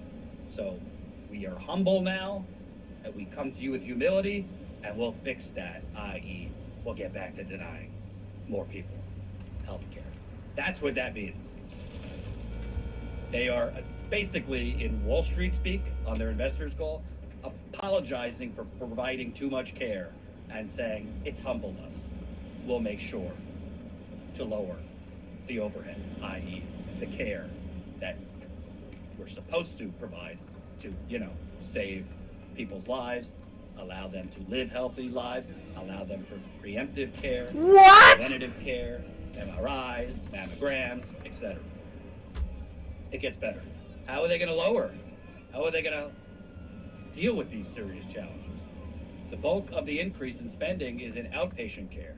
Though the insurer is seeing spikes in inpatient care, orthopedic services, and pharmacy infusions to a lesser extent. Visits in general are being coded at a higher intensity, Knoll said, a trend that bears out across the country and United Healthcare's membership. In addition to Medicare Advantage, he said the insurer is seeing costs rise in Medicare supplement plans, which is a signal for broader trends in Did he the rob fee-for-service me? Medicare market. Knoll also offered a look at how the insurer is responding to the high-pressure environment. Should have deposited. Wall Street. It's all right. I don't think it was a lot of money. Language. High-pressure environment, i.e., having too much costs. He said United Healthcare has enhanced its auditing and payment integrity process to identify fraud, waste, and abuse while protecting patients from unnecessarily high costs. Get in the car. So when you hear United Healthcare has, quote, enhanced its auditing and payment integrity process to identity fraud, in English, that means they're going to enhance the scope of their denials and deny more claims that should be approved in this hellscape of a for-profit health insurance industry.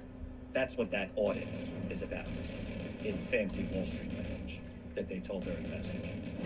The team is also looking to identify ways to deploy artificial intelligence to smooth out the patient and provider experiences while also lowering costs. Because nothing smooths out the patient and provider experience more than artificial intelligence, which under the late Brian I'm in a car Thompson, chase. United Healthcare increased its use of artificial intelligence at a 90% error rate in denying claims. So when they used artificial intelligence to sort through claims, they had a 90% error rate in wrongfully denying There claims. you are. So they're going to do more of that to smooth out the patient and provider experience while lowering costs. It's just vile. This reflects a broader push towards the efficiency potential of AI across parent company United Health Group. CEO Stephen Hensley says the company has accelerated investments to both, quote, both strengthen our foundations and modernize our business. It's like Miami Vice. Practical innovations and scale AI applications. Oh, how did he fire behind him? How did this guy shoot behind him like that? What the fuck was that? With big tech to simplify your ability to access your health care records. Buckle up, because this one is extremely scary. Fucking annoying. Trump administration is launching a new private health tracking system with big tech's help. Oh, just what we need. The Trump administration announced it is launching a new program that will allow Americans to share personal health data and medical records across health systems and apps run by private tech companies, promising that will make it easier to access health records and monitor wellness. Hey, who are those private tech companies? None other than OpenAI, Amazon, Anthropic, Apple, Microsoft AI, and Google. So hey, who do you want having control of your medical records more? Jeff Bezos, Bill Gates, or name your AI vulture CEO? Trump is literally creating a big tech partnership with health insurance giants to basically give your private medical records to big tech. The implications of that are pretty damn scary, if you ask me. And we already know he's created a centralized private database for ICE to have your records, all of us, in addition to other entities to have all of our records. More than 60 companies, including major tech companies like Google, Amazon, and Apple, as well as healthcare giants like United Health Group and CVS Health, have agreed to share patient data in the system. How did this guy shoot behind him? Weight management, conversational, artificial intelligence that helps patients, oh boy, and digital tools such as QR codes and apps that register patients for check-ins or track medications. Excited about this, folks? Jeff Bezos, Bill Gates, all the AI folks, they are about to have a digital partnership to have your private medical information. Here's Trump, surrounded by Mehmet Oz, who's the head of Medicare for the government, boasting about this wonderful new evolution into what they're calling the digital health tech ecosystem. But thanks to this announcement, healthcare providers across the country will also finally be able to kill the clipboard. It's an expression that's used, capital, with a capital C, kill the clipboard. Instead of filling out the same tedious paperwork at every medical appointment, patients will simply be able to grant their doctors access to their records at the push of a button. Just a button and you're all set, and all the information the doctor needs will be immediately transmitted. The system will be entirely opt-in, and there will be no centralized government-run database, which everyone is always concerned about. I'm less concerned than anybody. I say whatever it is. Yeah, because I trust Donald Trump that the system will be completely volunteer and opt-in. And by the way, is that opt-in going to be in small little print somewhere on a medical form that nobody reads?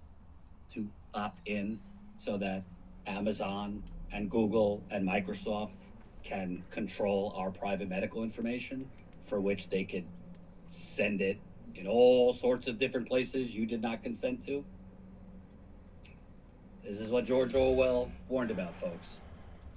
We will stay on this. We will stay on the latest in Luigi's case. Please support Status Quo as a paying member for as low as $5 a month, so we can continue this important independent journalism, specifically on the ground, as we plan on covering Mangioni's criminal trials in person on the ground.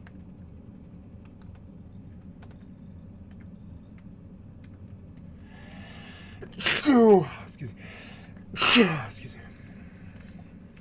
Well, everybody, I'm just going to give you the full warning up front, okay? In this video, I'm going to present a case that shows a lot of interviews and statements. I think from you froze Todd Howard after all and of others that. within that sphere that suggests pretty heavily that BGS is not making Fallout 5 after the Elder Scrolls 6. There's actually, I think, reason to believe that they are working on something else after the Elder Scrolls comes out, and I have two theories that I will present to you as to what those could be. One, super exciting and bizarre and impressive and just unpredictable. The other one, depressingly predictable. I'm just gonna give you a heads up now. If you find this case convincing as I go through it, this will probably ruin your day. So just buckle up, because this is a wild one, I gotta say. I had this thought yesterday when we were watching, actually on stream, a video from Juicehead. And if you don't know Juicehead,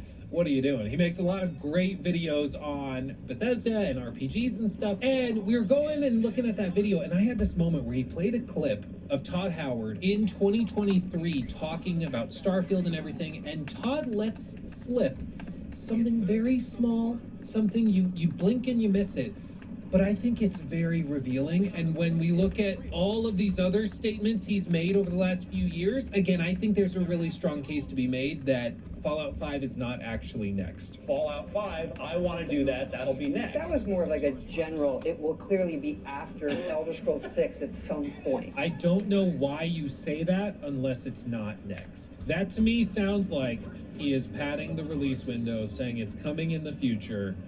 I'm doing something else. Very good video, Juicehead. Very good video. As always, guys, go subscribe to Juicehead. Just to instill the importance of that, Fallout 4 came out in 2015. If they make Fallout 5 next, you think Elder Scrolls 6 comes out in 2028, probably is the expected timeline according to Phil Spencer. And then you look at maybe a like 5-6 year development cycle for Fallout 5, and then you land at like 2033, 2034, which would put it almost 20 years after Fallout 4. 20 years. And if they are not making Fallout 5 next, we are going to be approaching the timeline where we could have an entire quarter century between mainline Fallout titles, which is unbelievable. But again, I think there's a pretty strong possibility that that's what's happening. So buckle up. I'm going to go through it in this video. Put your tinfoil hats on. We're reading into stuff. We're looking at interviews and transcripts and weird off-the-cuff remarks and stuff.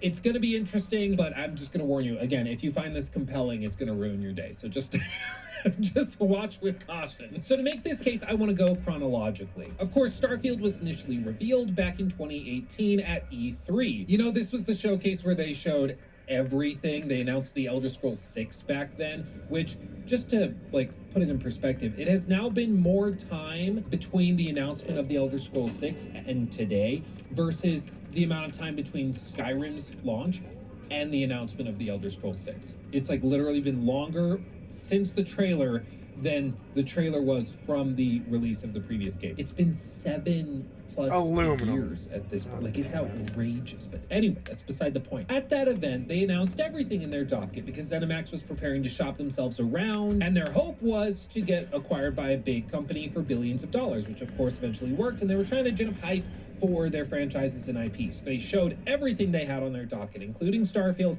and the Elder Scrolls 6. After that, they went radio silent for a few years, of course, trying to salvage what was left of Fallout 76. And in 2021, they began really marketing Starfield because the game was initially slated for a release date at the end of 2022. Of course, it would eventually get delayed by basically an entire year, but back in late 2021, Todd did a number of interviews, including one with IGN Unfiltered. Now, IGN Unfiltered is a podcast format show. It is audio only, and there are snippets of it, but it basically is a 38-minute recording of just audio. So I have taken the liberty of going and transcribing the entire thing, and we're going to look at a couple of very specific snippets of it, one here, one section later in the video, when I present to you my conspiracy theory for what the other project could possibly be, like 5% chance, but possibly. So please enjoy a little bit of stunning and compelling Starfield gameplay while we talk about Fallout. Well, I guess what about Fallout when we're talking about it? Because that almost feels like, you've got Starfield, you have a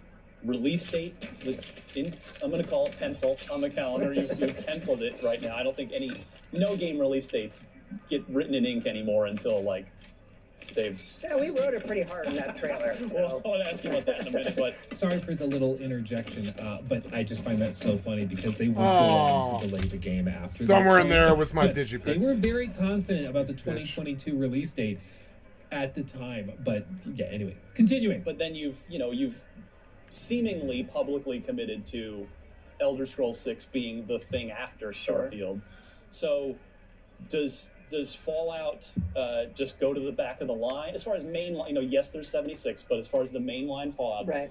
Is that going to the back of the line, or is that a thing where you've now got an entire Xbox family at your back and people like In Exile and Obsidian? And is there a scenario where you hand Fallout off? I don't see, look, Fallout's really part of our DNA here. Yeah. We've worked with other people from time to time. I can't say what's going to happen. We have a one-pager on Fallout 5, what we want to do. Again, if I could wave my hand and say, have that out. I'd like to find a way to accelerate what we do. But I can't really say today or commit to anything what's going to happen when, other than, hey, our cadence is Starfield and then Elder Scrolls 6. Did you hear it? Did you hear it? There are a couple of interesting little tidbits that I want to point out. I mean, obviously, for one, it's a specific question about Fallout. Will you hand it off to somebody else? And he just simply replies, I don't see... Look, I think he was about to say, I don't see that happening. That's my personal interpretation of his statement. But it could be, I don't see a world where we don't do that. Who knows? I get the vibe he was saying, I don't see that happening. Especially because he follows it up with, it's part of our DNA here. We've worked with other people from time to time, so I can't say what's going to happen, and he just leaves it at that. He also says they have a one-pager on Fallout 5, meaning they have basically the rough outline of what they want to do, which is also cool. But again, even in this interview, November of 2021, not that long ago, Todd seems to have a pretty clear idea of what they want to do for Fallout 5. He's iffy and doesn't really want to talk about potentially having another team jump in and do it, which throws a wrench into the speculation and theories for like a New Vegas remake or something, or a New Vegas sequel from Obsidian, which is something we'll talk about later. But it seems like there's at least a roadmap and an idea. He won't go so far as to say Fallout is next after the Elder Scrolls, but he's at least communicating roughly that they know what they're going to do, and they will make one eventually. They have the one page on it. But don't worry, we'll get back to that interview in just a minute. But first, we got to fast forward the clocks to 2022, where Todd did a presentation once more discussing Starfield. And in this, he has a couple of interesting little tidbits to share. Allow me to play it for you. But the other thing you said, yes, our Elder Scrolls 6 is in pre-production, and we're going to be doing Fallout 5 after that. So our slate's pretty full going forward. Oh, Todd, enchanté. You say you're going to be doing Fallout 5 after that? Dude, when this interview dropped, all over the internet, articles popped up. Todd Howard confirms Fallout 5 is next. He confirms it's happening, and it's after the Elder Scrolls 6. So from this moment, that one statement at the end of a live stream on June 14th, 2022, everybody jumps and says Fallout 5 is next. That's where the presumption starts. However, Todd has since quite awkwardly walked that back. The next year, June 11, 2023, as part of the Starfield Direct, Todd followed up on this and had a clarification to make. Okay, let me just play this for you. Out of his own mouth. Here, let's see. You know, and you had been alternating between Elder Scrolls and then once you acquired it, Fallout. You've gone back and forth. And now you've had this 8-year Starfield thing in here. You've already committed to Elder Scrolls 6 is the next thing. You said it's in pre-production. And then last year when we talked, you said, yep, Fallout 5, I want to do that. That'll be next. That was more of like a general, it will clearly be after Elder Scrolls 6 at some point. Okay. That's like, let me clarify that. Why would he feel the need to walk that back?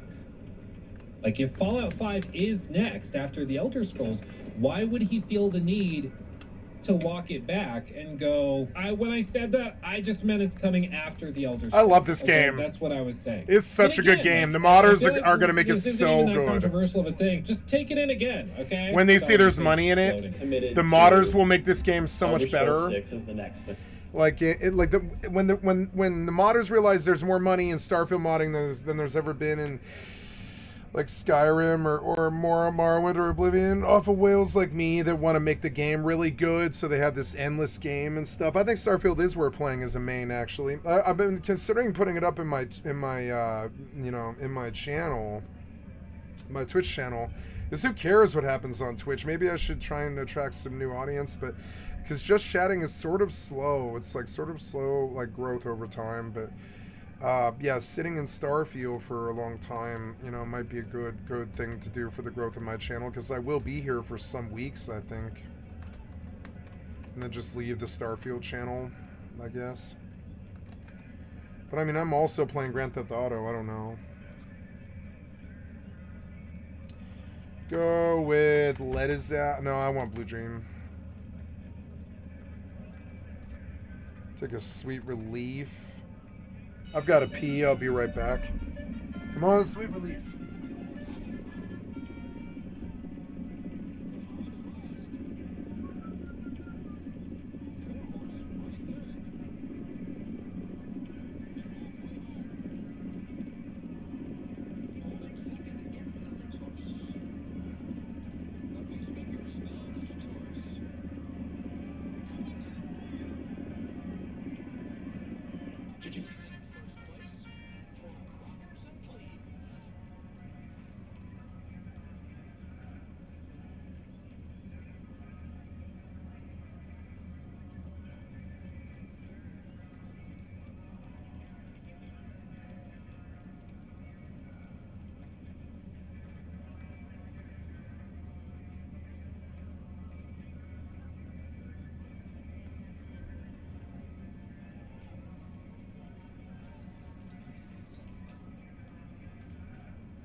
I'm not shutting you out. I'm just making sure it's quiet.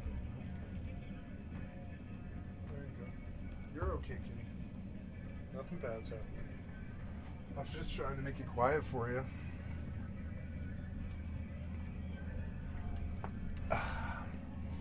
Crackers in, please. Bed together. Poor girl, she's sleeping. I don't really want her to sleep all day, but she can. She can reserve her strength. She's older. Would be good for her to sleep a lot.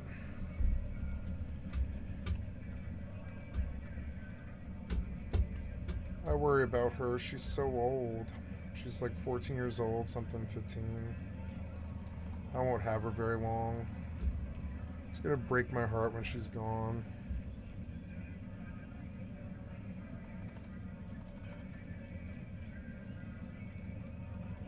But that's pets for you. Okay, I came in here to test this Kodama.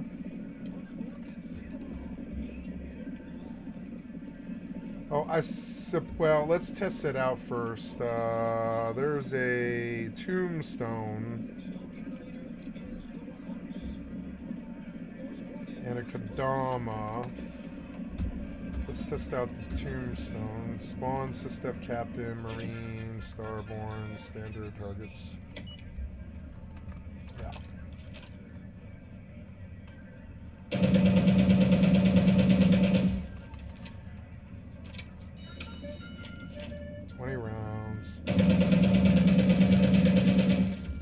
What's the damage on it?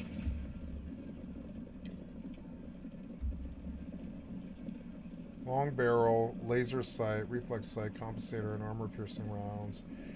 It's got 71 fizz, which is pretty good. I don't think I'm going to use it, though, unfortunately. I did have a pistol in here. This Advanced Nova Light. It's got nice stuff. Let's switch it out and see.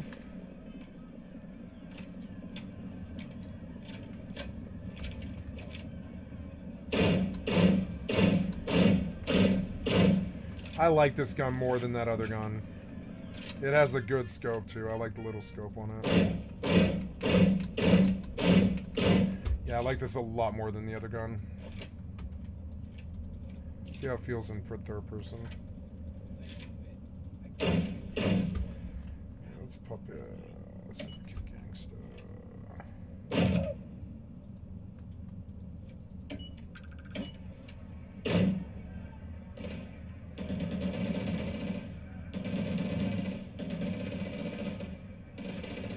You know, I bought a Xeno mod that lets you take aliens and you can, like, tell the alien to go attack something. I think there's, like, commands and stuff. What the fuck are you doing back here, you idiot? Can I loot him? Wow, I can.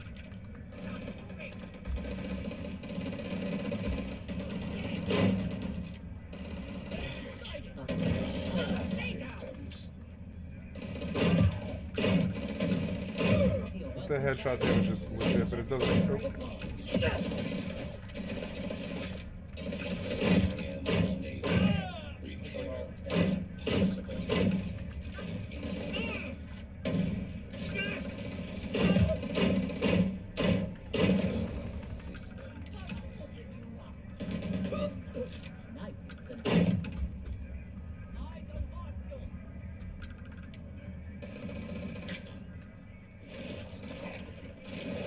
I can always farm this for XP. Guns.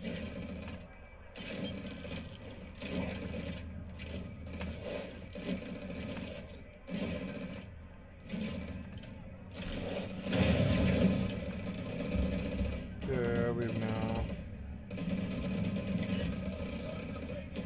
Gauge blast doors, vending machine, 90 credits. Oh, you can buy ammo? Buy weapons. 90 credits. There's like a weapon machine right there. Weapon rack. Range. Okay.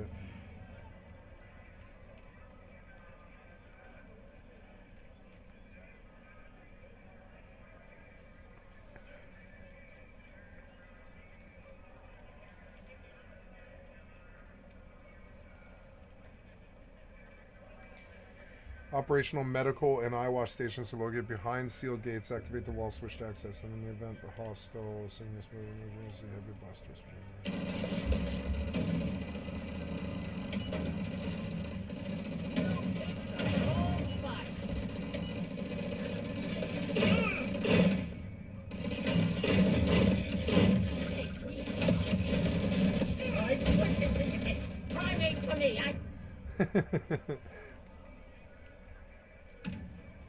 Nice. Oh no, you spawned me here though. Ah. No, what do I do? I guess I move this bench.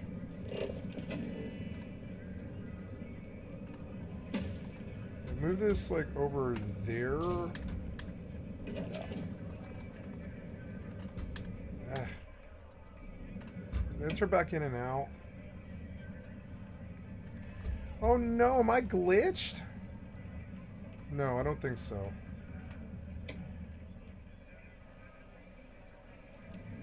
That is so cool. I have like a gun range. So apparently I need to move it a little bit. Back as far. Can I put it on top of that? Oh look, I can. I probably can. But I don't know. It probably wedges you there maybe. I need like a good centered thing where it just spits you out. Maybe I should put it in the back. I don't know. Maybe I should put it in a really wide open area. I don't know if I have that on this ship. I mean, right there kind of works. Let's see if that works. Range entrance is so dope. Did you say there's like a med thing? Where's the med thing? Vendor selection intercom. Oh, wow. Cool. I can just go to the trade authority. I don't ever have to go there. Oh, thank God I can buy aluminum or whatever. Wait, no. Yeah, not really. The trade authority there didn't have anything. Wait, can I go to the UC thing? Jamison Mercantile. Do you sell aluminum? Yes, you do. Buy the aluminum. Hi, kitty. I love you. I didn't mean to shut the doors on you. I just wanted to make sure that it was quiet in there. Oh, kitty, I love you so much. Oh, kitty, I love you. I love you. Yes, I do. I have a lot of books. I've got to go find the little girl wherever she is. Weapon rack. Weapon rack. Vendors from all over the universe. So this range is actually really important to me. It's cool. Range rules. I'm dehydrated and out of stam because I'm full, I guess. Oh yeah, I am full.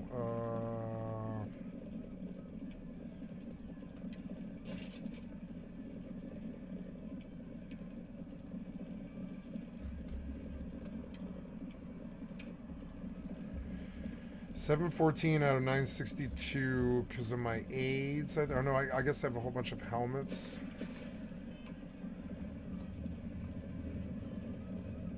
Vending machine. Core kinetics. Core kinetics is guns and ammo.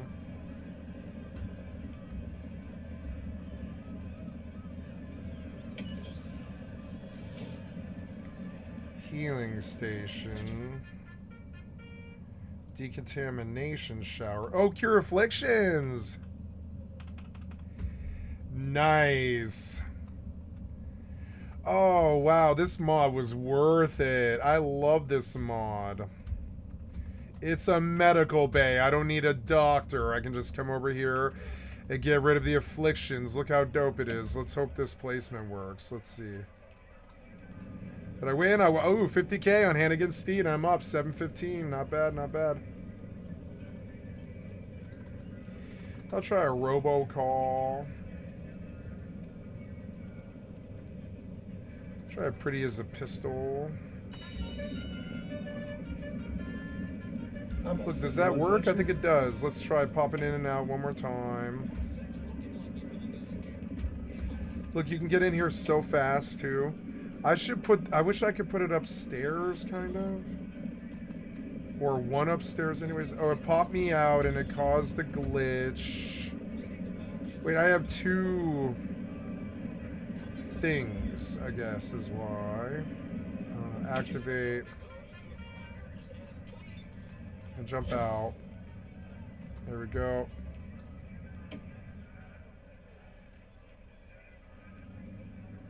So it doesn't always do it. I think I probably got to erase that one.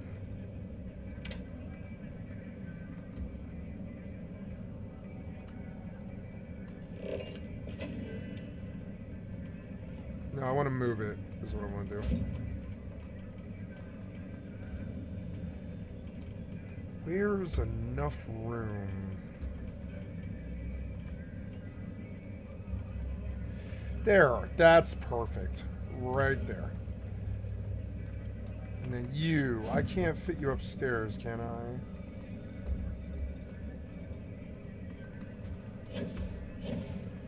Maybe I can put it on the bed. Ah. And it'll just spit me out, but no, there's probably not enough room up here, maybe. I don't know. Maybe that works? Let's see.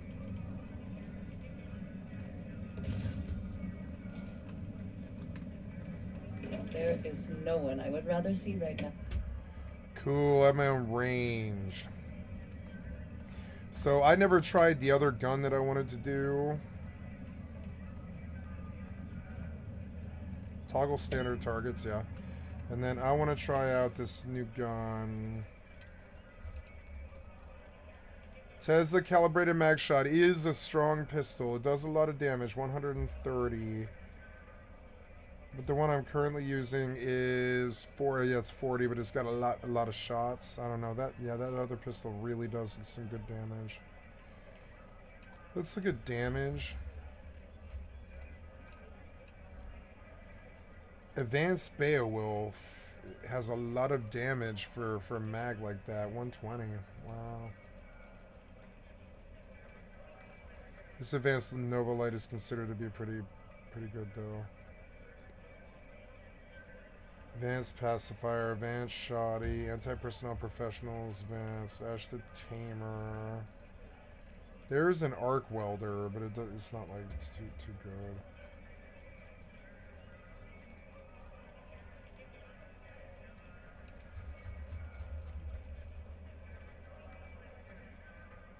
Advanced Soldier, Shotgun, Professional, Refined Hard Target, Ash the Tamer, Valrune Inflictor is a particle beam rifle. Let's test that out.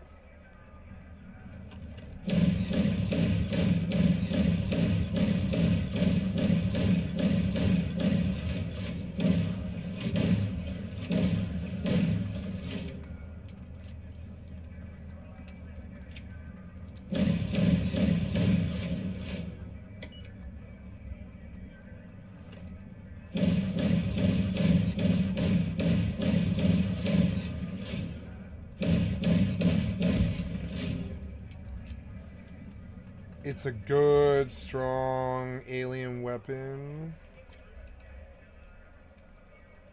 So is this. It's a nice legendary pistol. It really does do good stuff that staggers enemies and stuff.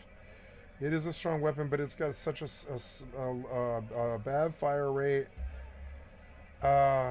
This Valrune Inflictor has fire rate. I think I prefer it. So we'll soup that weapon up over even probably the Nova Light. Excuse me. Because it's just got the damage. And we'll do that Valrune Inflictor. Advanced Mag Pulse with 209 damage, which I think... No, I'm using a Mag Shear and a Mag Storm. The Kodama was another gun I was curious about. Oh, I like that. That's probably the best SMG. Never mind. I prefer this over... I prefer the Kodama. If I can soup up the Kodama... I want the Kodama. I'll sit the Kodama over this gun too, because fire rate's king in this game. Look, the gun itself looks just fucking dope though. I'm gonna mod it. There should be a weapons workbench in here, isn't there? You didn't think to put a weapons workbench in here? It's a gun range. Put a weapons workbench in here. See developers, man. Simple stuff that like his friend should have been able to tell him to do. Put a fucking weapon, you know, a weapon bench in here.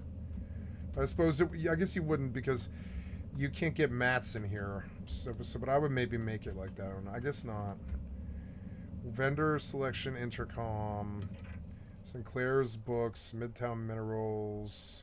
Trade Authority. Laredo Arms. I could just go shopping for guns and stuff. Ooh, the Prime. What the hell is that? It's a rare pistol. Buy that. Let's see what that thing is.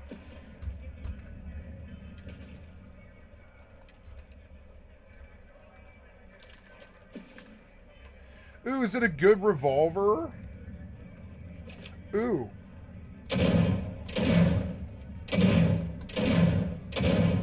Wait, it's a real revolver.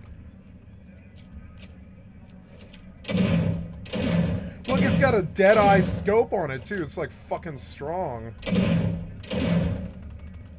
Yeah, I think that's gonna take it, yeah. And then, one of these weapons, I guess, is... I like this, mag shear. The mag shear is so fucking strong. The mag shear is so fucking strong. It actually really is, but I don't know.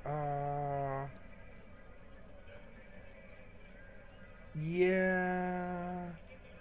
I don't know. Over the Inflictor, I think I prefer the Prime. I think I'm going to put the Prime.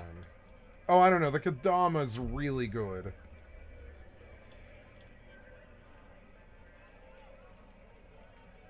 It's hard.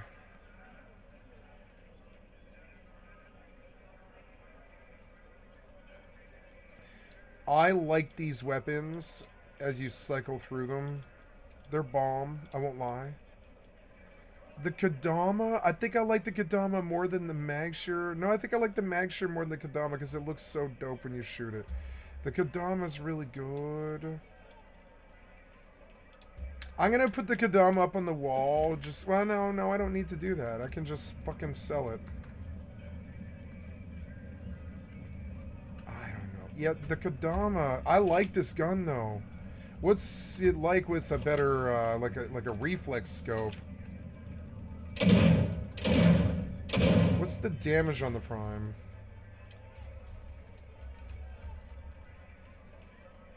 .101, 7.5 mm, elemental laser sight. I mean, I like that gun, and I might even make it better. But it doesn't have fire rate.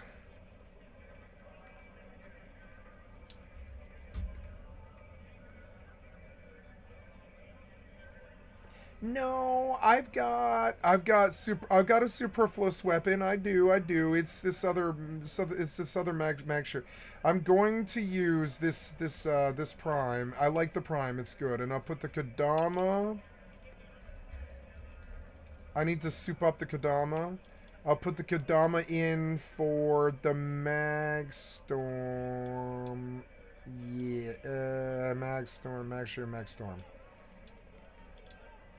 And then the hard target, the smart gun. We don't need the smart gun. We can put in the Kodama for the Magstorm. And then the Magstorm in for the smart gun, which I don't really truly need. And I think that's good. Let's test that loadout.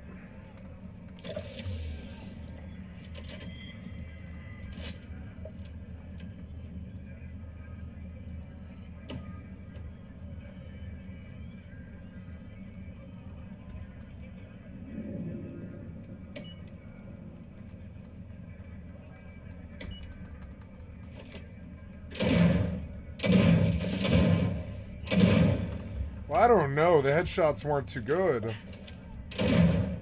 Never mind. I guess it's just not that good. It's not that good. So,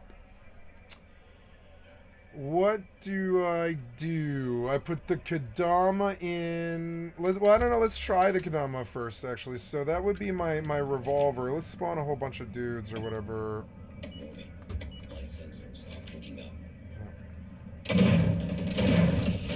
It doesn't feel like it does damage. That guy went out instantly.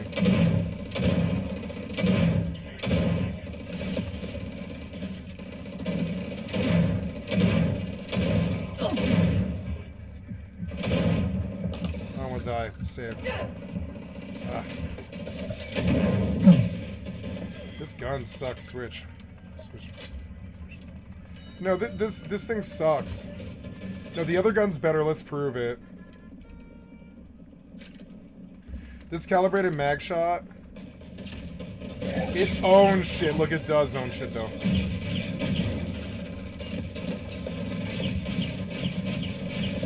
No, it is a really, really strong revolver. So,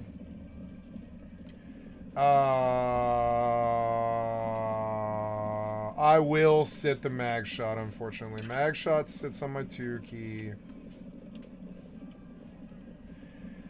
The smart gun is of high value, yeah, but I don't think I need it. I mean, it has a mag size of 320, which is actually something I do need, yeah. The Magstorm is the superfluous one. It's not good enough. The refined Big Bang might be better to come in over the Ashta Tamer. No, I don't need it over like that mag shot, no. And then, I don't know if the Kodama's good enough, so let's see if it is.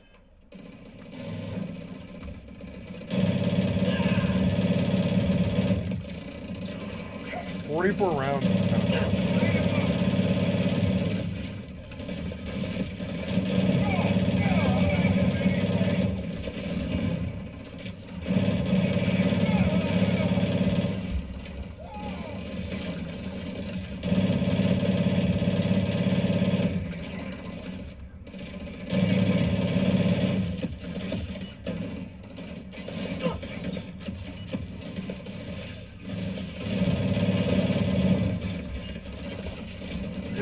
Just leave.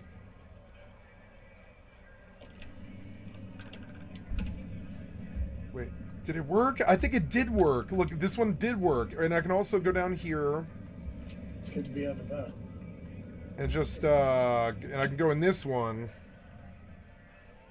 Are they all still here? No, they're all dead. Wow.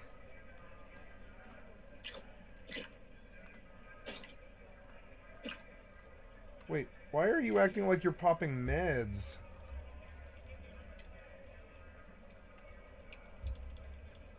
Yeah, okay.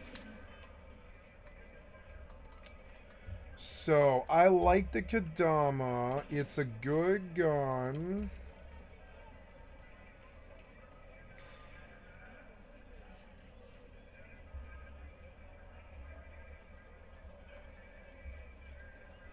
I think the Inflictor is a stronger gun.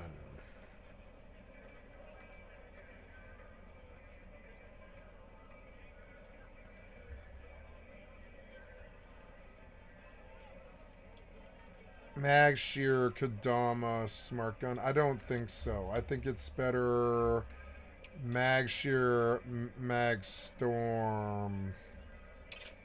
I think I liked my original setup, yeah. And then, yeah, and like this refined Big Bang. It's a nice gun.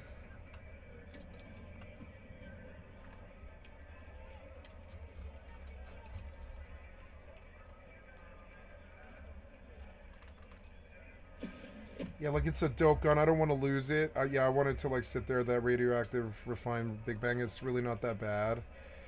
The Kodama. I like the feel of this gun. It feels exactly like this gun. Yeah, see, they've got good action. And so does this, and then we can just bomb to the fucking. Oops, wait, I missed my gun. Yep, and then we can go. So.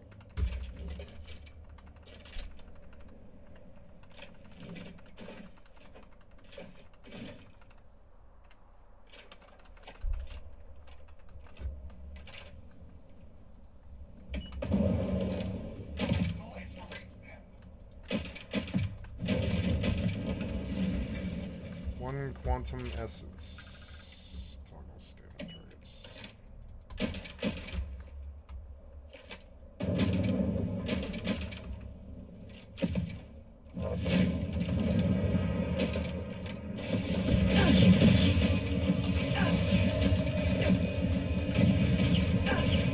What? Oh my god.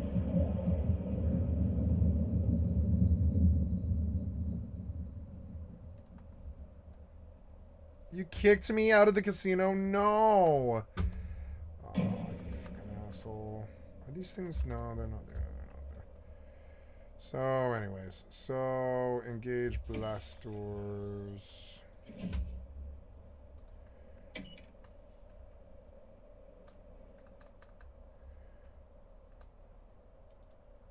Microgravity. Alright, well. So cool.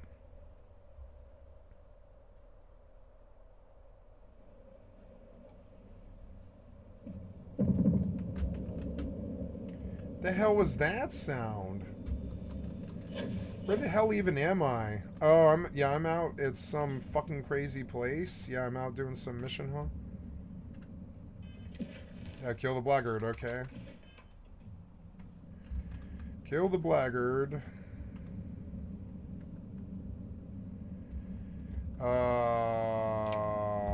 What time of day is it?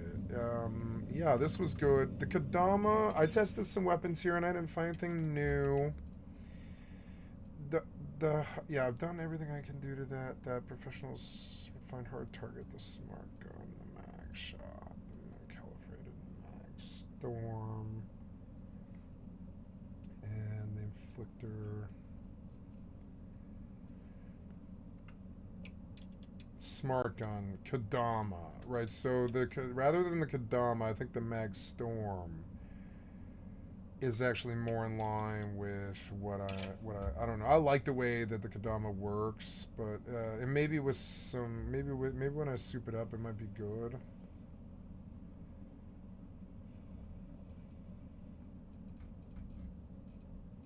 No, I think the Kodama is a really crappy gun. This Furious micro gun, smart gun. What's the difference between a micro gun and a smart gun? It has 11 damage. This thing has 13. So I guess I mod.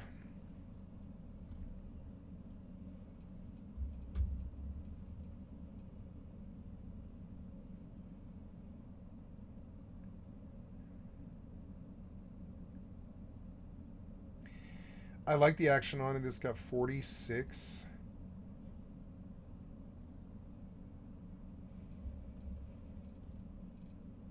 But the mag's not that big. I think the mag storm's superior. The rate of fire and all this. Yeah. Can we sort by rate of fire? Damage, value, mass, damage. I think value is the big definer. My refined Big Bang is still in my inventory for some reason, when I thought I put it away on the weapons bench, but I guess not. Or maybe I died. I don't know. So the advanced mag pulse, which is it's a shotgun. Okay, let's go sell a bunch of these weapons. We have sorted them and decided. I like this shotgun, but I'm going to retire it as I'm not really using a shotgun. I'm using the Ashta Tamer. Yeah. Which is an explosive, rare heavy shotgun that's got way, way, way higher damage than this thing. So, yep, we're gonna... This calibrated Valrune is a nice gun. 62 damage, but I mean, this Tesla's way, way, way higher. Sorry. This advanced mag pulse. The prime was good. It has got good damage. But I don't know. I think it's a nice gun. It's a nice sniper weapon. It's got 106 over 282, though. No, I'll take the... I'm just gonna sell it. It's just another random shitty gun. And a long line of another bunch of random shitty guns. I like the advanced Novalites because you can see the shots as they travel, and I think that's cooler. But this gun shows that too, so... I should have maybe turned the music on. Sorry, my camera got bumped by the kitty. Oh, did the kitty... Oh, the kitty's here. Yeah, kitty's here. You can go out anytime, kitty, if you want. Drum beat, modified Equinox, quantum edged axe, an arc welder, which has 374. Yeah, I'm looking for a cutter. Maybe I can go into the range entrance and go and purchase a cutter from one of these places. Sinclair's Books, Midtown Minerals, Roland Arms. We're looking for a cutter.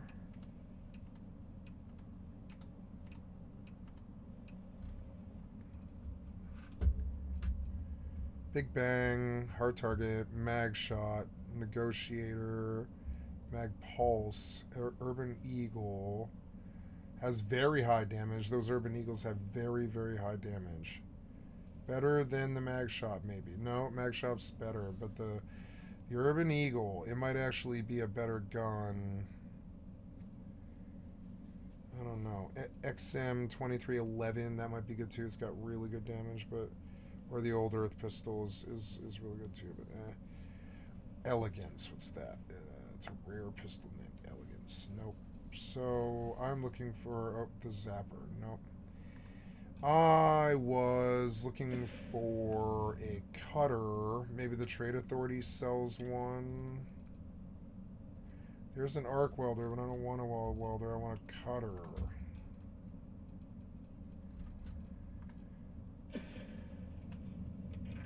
Emerson's General Store. You sell a cutter here.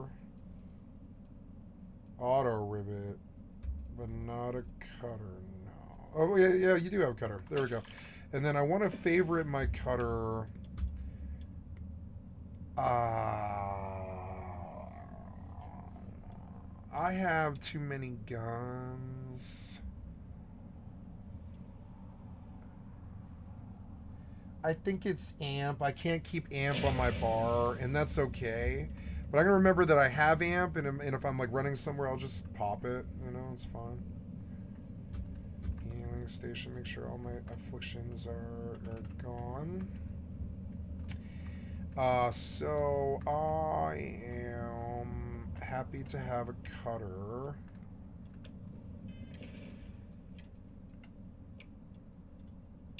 On my Q key. I can use this to mine when I'm in this mode. So let's see. Will you spit me out correctly all the time? Yes, you will. Yes, you will. Or no, I guess you didn't this time. You got me stuck. Which might be bad. I don't know.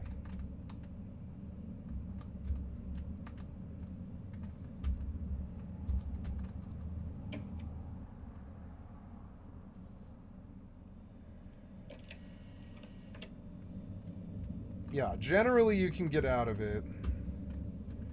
Might have to go in or out a couple of times, but you can get in or out of it, and you can go in there. I don't know if it's the best place for it. I think I'll move it.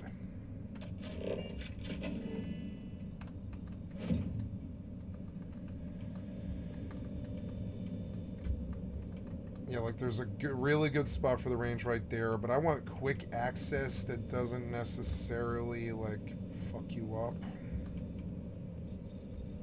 I wish I could clear these tables. Why does it look all weird?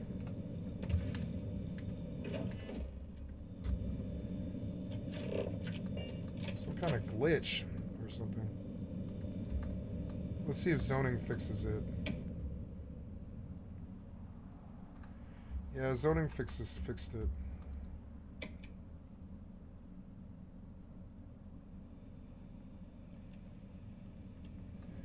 Yeah, that spits you out fairly well. But now the ship looks all weird. Maybe I have to go sleep or something?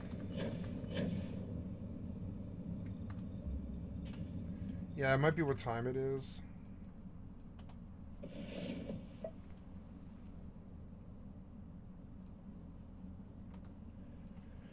Go run a mission, I guess. I'm gonna go back to the casino.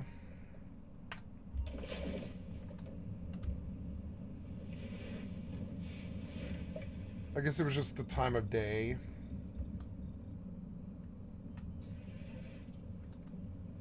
Alright, I've confirmed with the store. As soon as you drop the parts off, they'll release the funds to your account. Easiest money you've ever made.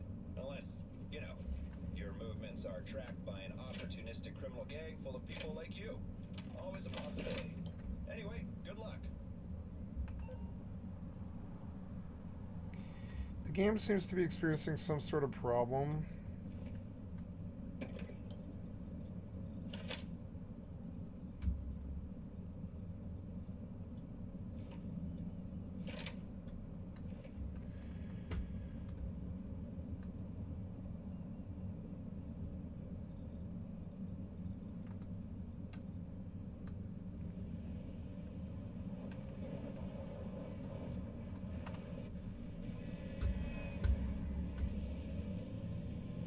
on a public mission, am I? I better go out, huh? No, I don't know. I'll just do it. Who cares? If somebody fucks with me, somebody fucks with me. I kind of like the chaos. I just don't want to be blown up right at the exit, right at the goal. That'll piss me off.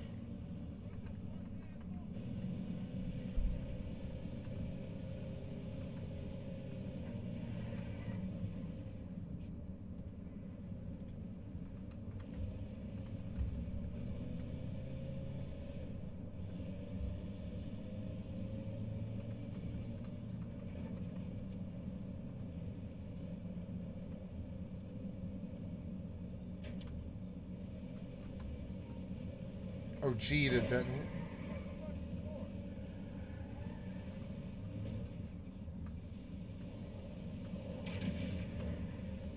Ah, that might be better.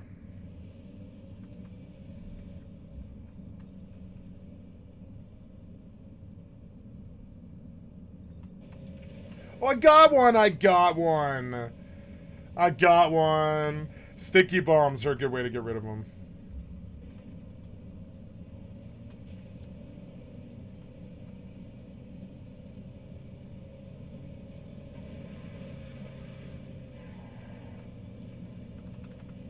Maybe I was too far. I don't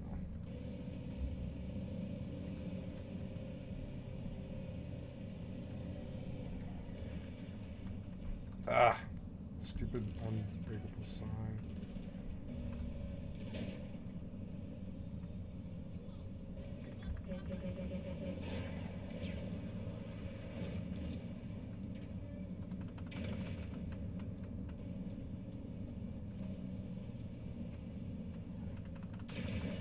Got one. And the timing of it isn't as hard as you would think. It's funny.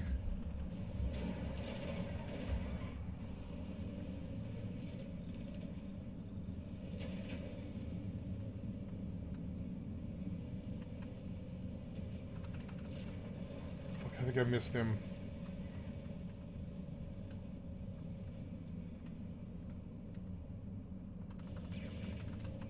You're trying to get him. Can I sticky them? Can I just sticky him? And then blow him up? Yes, I can. And cause them to like hit a corpse. Or a car corpse, I mean.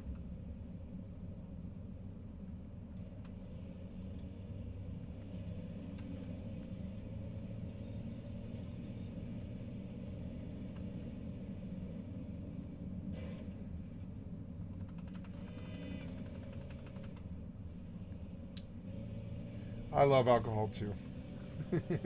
I love alcohol.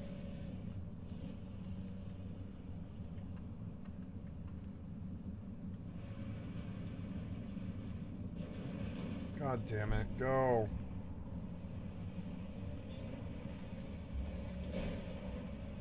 Almost there.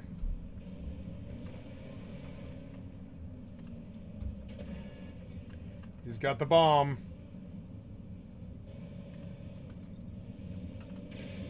Fuck. No, that's not what I meant to do. Get armor on. Oh, you dick. Where are you?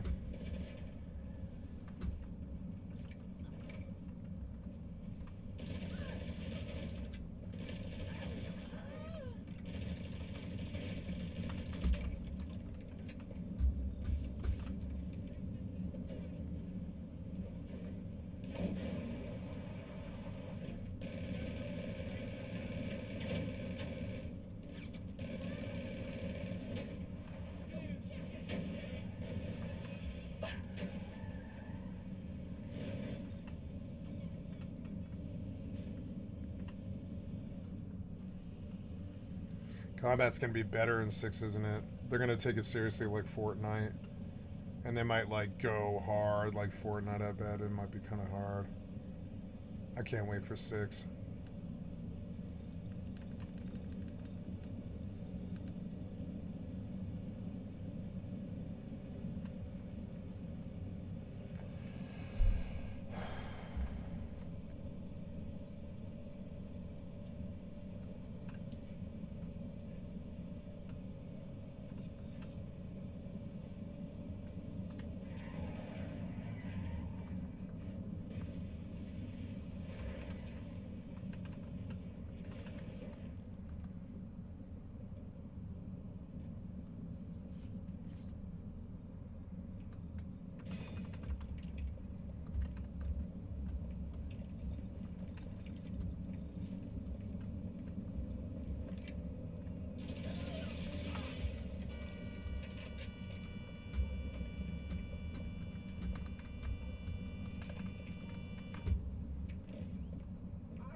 Okay, what time of day is it? It's local, is 24. Okay, so let's try 12 then.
My kitty watches the world all the time. She's like an observer. That's all she does. Now I'm trying to get to the casino. There's some kind of helicopter over there. Let's go outside.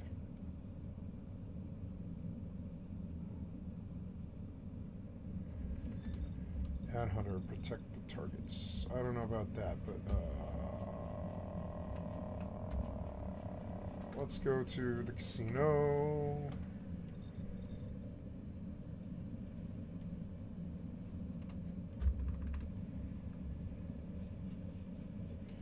Maybe I'll drive this time.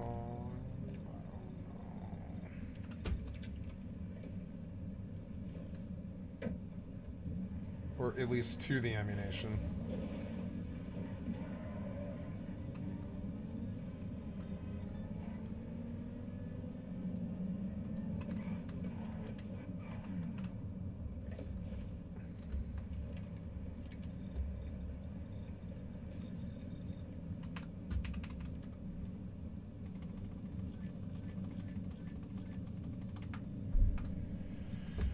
Okay, how's that look? Was it the time of day? It gives it like this... No, it's something to do with the scope or something. I don't know. It's the way that the DLSS works. If it's open sky like that, it pixelates for some reason. I don't know why. This seems to be happening a lot, though. When I come down here... There, you can see it's really, really bad. Maybe I need to relog the client or something. Let's save... And I don't know. Yeah, confirm to main menu and reload this game because you seem to be messing up. Can't go wrong with any of this stuff.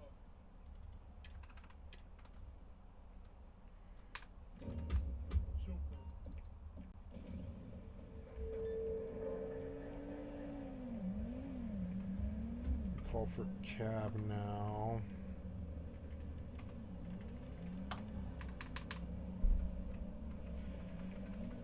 I don't know, didn't I buy like a plane or a helicopter or something? Or maybe they gave me one. Let's go to SecuroServe. No, not SecuroServe. Mechanic. You through to your garage. You need me to bring you a ride? Duco Death, Carbon RS. Carbon RS. What's the Carbon RS? What's a Carbon RS? Oh, it's a motorcycle, is it?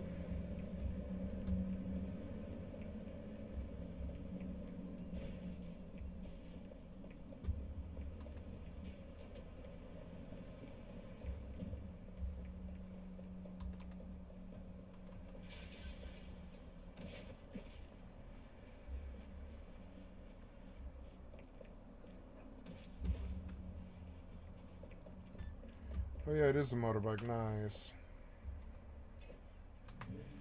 Let's go chase that guy.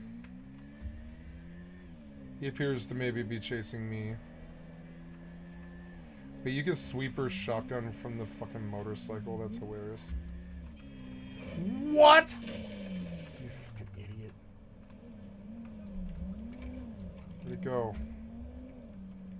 Where'd the bike go?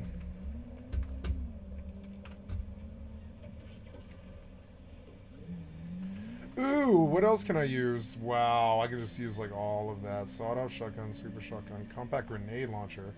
Let's do that. Let's see if I can catch this guy on the highway. Are you going to the casino right now? Yep.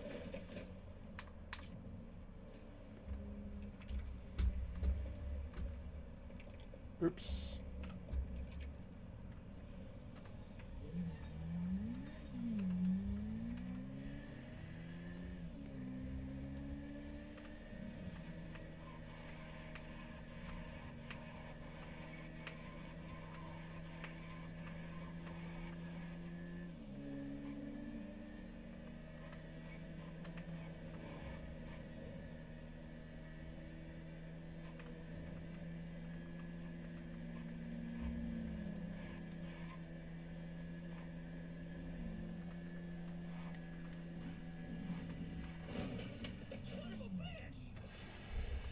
God damn it.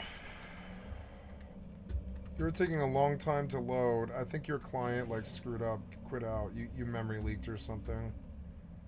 Retry. Your DLSS failed or something weird.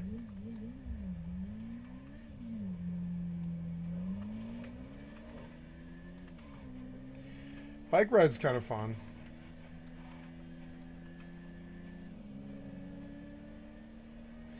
I like the game's sense of speed. I always have. Ah! You're always pulling out in front of me. It's so annoying. I'll fuck you up, bitch. You better run. What? Go, go. What are we talking about here? Go, go. How did that guy get away? It's because you're like sitting there stunned most of the time. It's stupid.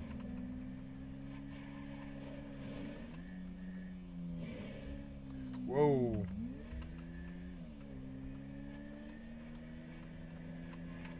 Whoa. Whoa.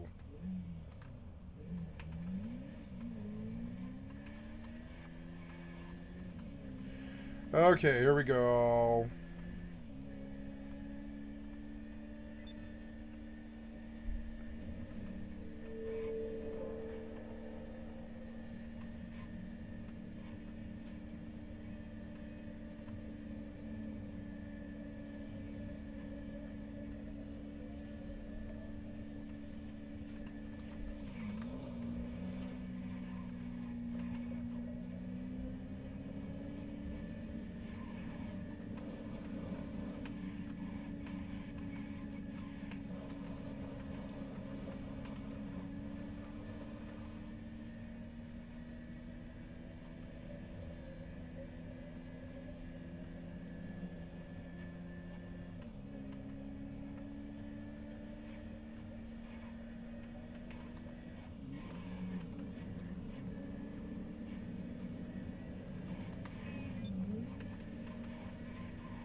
Oh!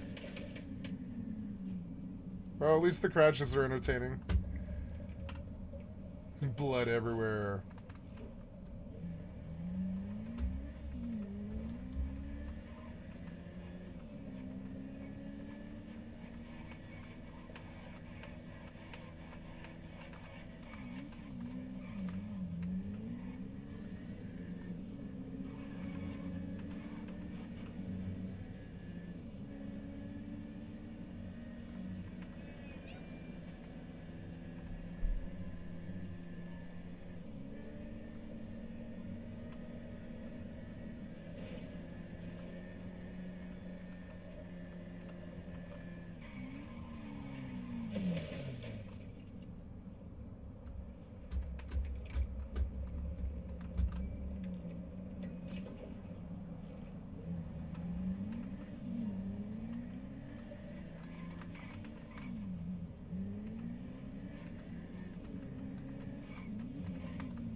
Downloading the mods takes so long.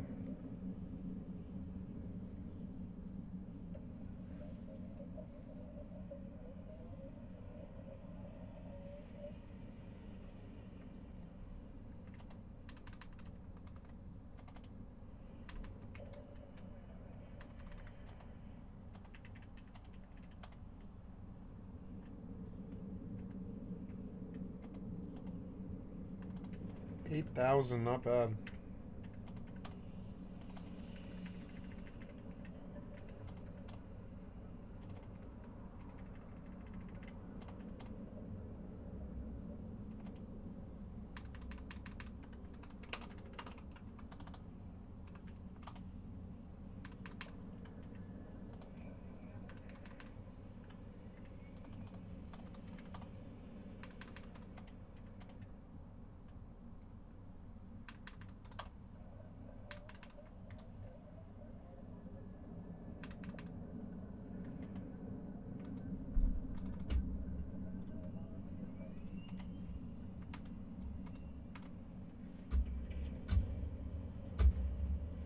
Thing. You said it's in pre-production. And then last year when we talked, you said, yep, Fallout 5, I want to do that. That'll be next. That was more of like a general, it will clearly be after Elder Scrolls 6 at some point. Okay. And that's, like, let me clarify that.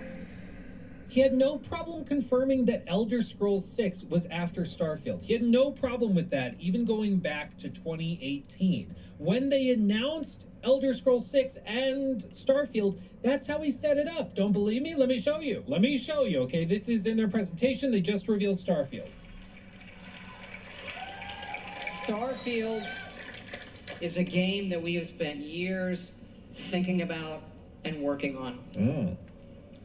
Something we feel uniquely positioned to pull off and that we're incredibly excited about. Okay. Pull off is But funny use we're also building language. toward the game after that.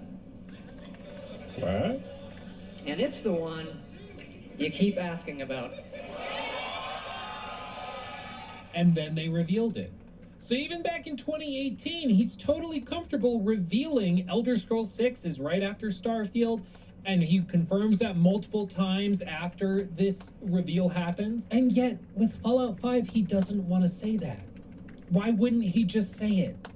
All these years later, even in 2023, 5 years after this reveal, which is insane, but 5 years after, he still doesn't want to confirm that Fallout 5 is coming after the Elder Scrolls 6. And it may just be because it's not. It may be that it's not, okay? Like, I hate to break it to you. At some point, if a dude says something like 5 separate times, you gotta start believing him, okay? He doesn't want to clarify or specify it's coming next. He doesn't want to say it. He walked it back after sort of it suggesting it might happen. He walks it back and says, no, I didn't mean it like that. I don't think they're doing it after Elder Scrolls 6. I don't think Fallout 5 is immediately after. I don't even know if they're gonna make Fallout 5. They may make Fallout 6 and let some other team do it. I don't know. But I feel like why walk all this back and be so cagey about it unless there's something to be cagey about, you know? I've seen some people reply to this and they're like, Luke, no. He's just trying to get expectations low so he can surprise everybody when he reveals Fallout 5 again. And I don't know, man, maybe he just is like that much of a showman. He just really likes the idea of surprising people in that way with something they expect. I don't know, but it's a bit of a stretch, I think. All I know is Todd's being really cagey about Fallout 5 and the timelines, and he wasn't cagey about Elder Scrolls 6, a bigger game, I would argue, than Fallout 5. And so I just find it strange. So let's go with this, though. What else is going on right now with Fallout, and what other statements has Todd made about it? Well, in response to the Fallout TV show popping off back in April of 24, Todd did an interview, in this case with IGN as well, talking about the show. Let's hear what he said here, okay? Todd, I want to switch gears a little bit and ask more about the games. We obviously know that Fallout 5 is in the works, but you have said in the past that the plan is Elder Scrolls 6 and then Fallout 5. Is that still the plan, or is there any chance that could change based on the interest from the show? I'm going to avoid putting dates on anything. I've learned that the hard way. So obviously, our focus... She's not even asking about dates. She's asking about timeline, like order of things. She's like, is it next? And he will refuse to say it's next. Once more. He says, I don't want to put dates on things. I don't want to put dates on things. She didn't ask you to put dates on it, Todd. You slippery little fella. You know what you're doing. He didn't want to put dates on it. She didn't ask about dates. She asked, is it coming next? And he's like, I don't want to put dates on it. Todd's sneaky. He's a slippery little snake, I'll tell you what. As far as new development right now is Elder Scrolls 6, but that doesn't mean that we're not making plans for other things. We're still doing a lot of work, obviously, on Fallout 76, and Right. you see the community, so many people going into that game and kind of rediscovering it, and just so happy with where that game is at. And it really So happy with the $100 a year subscription. I'm so happy. doesn't it mean this has one of the best communities in all of gaming? Like, surprisingly, it's like a very, very nice apocalypse. It is unironically a really nice community. I will defend Fallout 76 on this till the day I die. It genuinely is one of the nicest communities. Like, you'll show up, new player, you'll have old players come in, just drop ammo and stuff and help you and hop in. Like, they are genuinely so kind. It's a really cool community. It very much is. So I'll agree with Todd on that point. And we're doing a lot of Starfield work as well. Great. So we have some really good updates that are, going to get announced soon. I wonder what updates that would have been. What update do you think he was talking about in April of 2024? I know. This one. Sorry.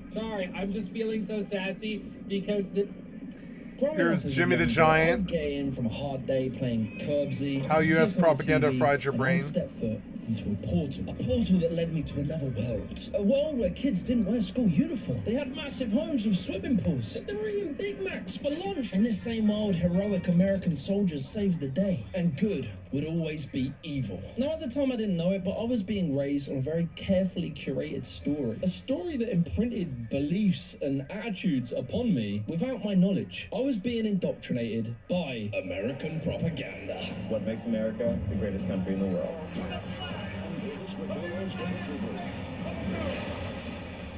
So, my friends, I want you to I wonder grab if your I copy borked of my the save American somehow. I'm not Constitution. I want you to able flip to load, I guess, or something. And I was having trouble when I was in the game. I was seeing a weird graphical problem.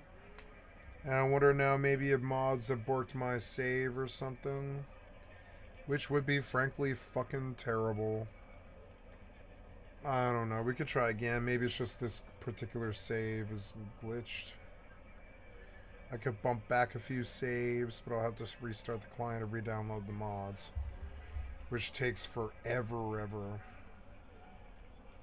Yeah, this load did not happen. Shouldn't have taken this long.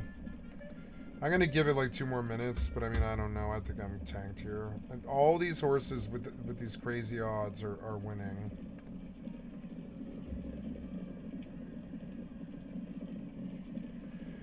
And the 2 horse sitting back in 3rd.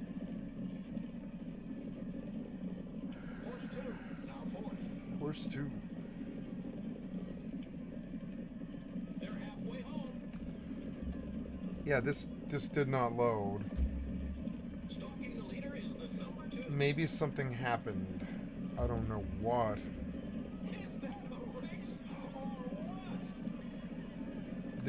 Maybe it's just this particular load didn't load. We'll go see.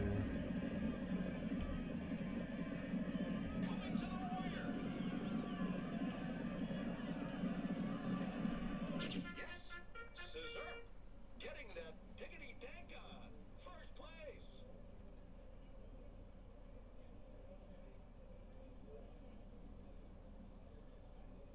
Under the wire first, it's the 6. Number 4 takes 2nd. I can always drop the mods off and this save should continue, but there's like stuff it depends on it that will corrupt the save. Maybe it'll load. Dead by Daylight.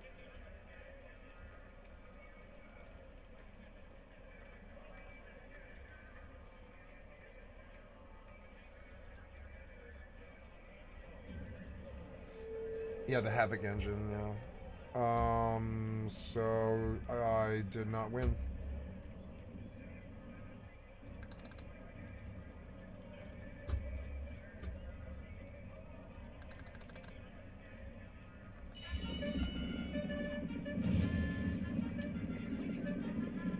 This exit save, I wonder if it's glitched. 50, 146, 139, 138.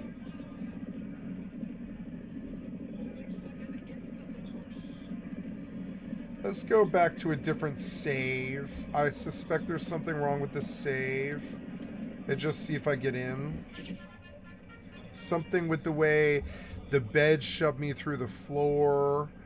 Or the, like, I don't know, the way that the range was acting.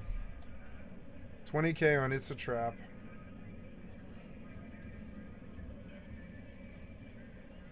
Try getting Hottie. It'll take a while to download the damn mods.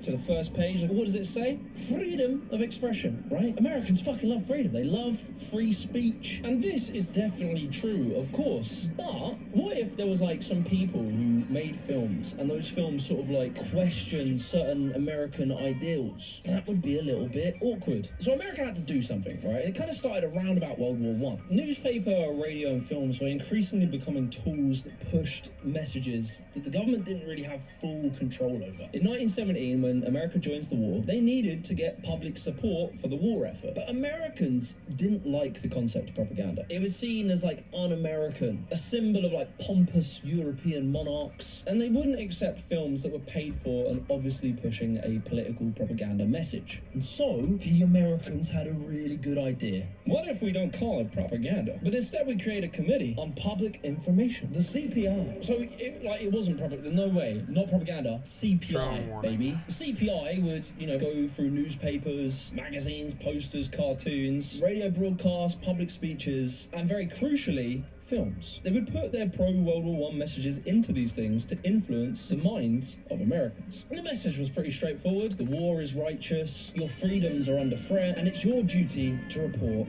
dissent. And so Hollywood, already booming, was now pumping out pro-war films on the request of the government. And this would be the groundwork that would realize the power of cinema to influence the way people thought. Okay, so now it's like the 20s and 30s, and Hollywood has this kind of image problem. The celebrities are sort of a little bit naughty, dying of drug overdoses, having sex scandals and affairs, and even murders. And these things were going all across the newspapers. Meanwhile, the films themselves were a little bit risque. I'm talking gangsters, sexual intrigue. Looks like I got my load. Even jokes about religion. Ah, good. And so a growing concern or maybe not, these I don't know. free speech and liberty-loving Catholic and Protestants It's not acting right. began to campaign against 50K on Hollywood for being Robocall. immoral, Nice. saying Back that up. they're using the medium of film to corrupt the youth. And so there was a real movement pushing for censorship laws. Hollywood did not want to be under the thumb of the big man, right? They didn't want to have to abide by regulations. It's very complicated. So they made an agreement, a silent agreement, and they created their own industry watchdog, unofficially. I don't know if this save is going to load. Code. Something So I all of the did. major studios and their Something owners I came did, together and I and don't know created a list of what. rules that they enforced over the entire media industry. These rules include no sexual perversion, which means gay people, no gays, no interracial romance. You can have a little bit of violence, but not too much violence. Obviously, you can't mock religion or clergy members, and also you can never be sympathetic. Going to make a criminals. frozen fruit drink. I'll be right back. Irredeemable. And so what came out was you're only allowed to make films that were moral, clean, patriotic, pro-American, where good triumphs evil and traditional values reign supreme. The Legion had something called the Legion Pledge, and you have 20 million Catholics that would stand up, raise their hand, and pledge that they would not attend motion pictures that the church deemed unworthy and unholy. So basically, the studios would have to submit their films for approval. And if the film didn't get approved, then the distributors just wouldn't make the film. And so, in the land of the free, political censorship of Hollywood had begun. Now, I could do a whole bit about how America was willingly letting Nazis come over and regulate American films so that they could be shown in Nazi Germany, like removing Jewish people and stuff. I could do that, but we'll skip it because eventually America would have to break its love affair with the Nazis as it was forced to join World War II.